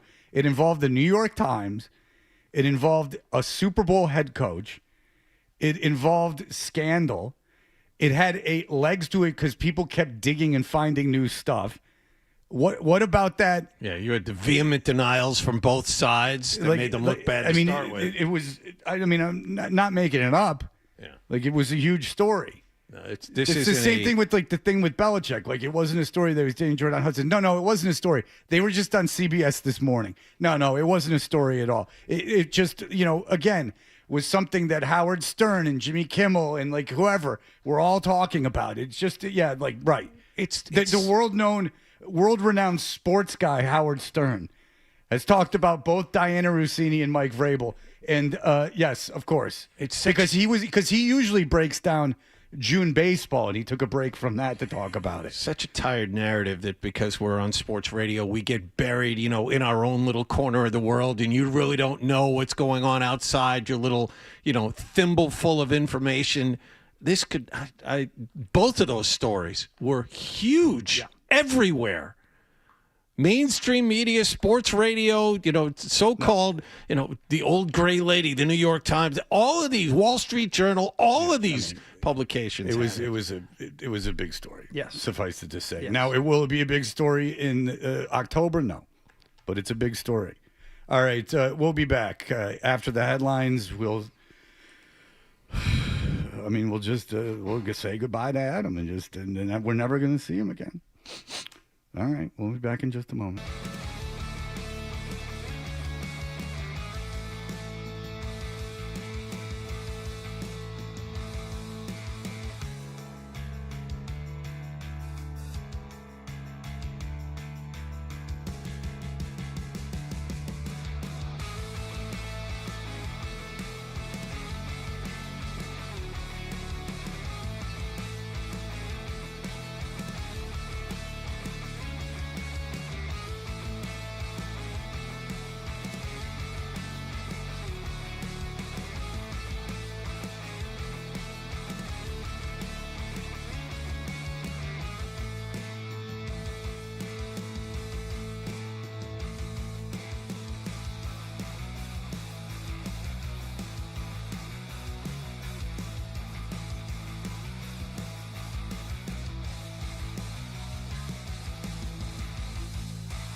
And are we doing one last one of these? 12 things? Yeah, we'll run through a couple of these.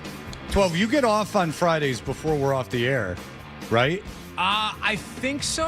I think the job's almost done at 9, right? Like for I know they kick off 2 hours commercial free at like 9:15, but I think I do some breaks in there. All right, well, suffice it to say, you'll be done by now. I would think so, yes. Maybe every Friday you come in and still do this. Listen, I'm open to it. Absolutely. If you guys want to have me, I'd be happy to. No, we don't want to have you, Adam. No, that's right. Well, listen.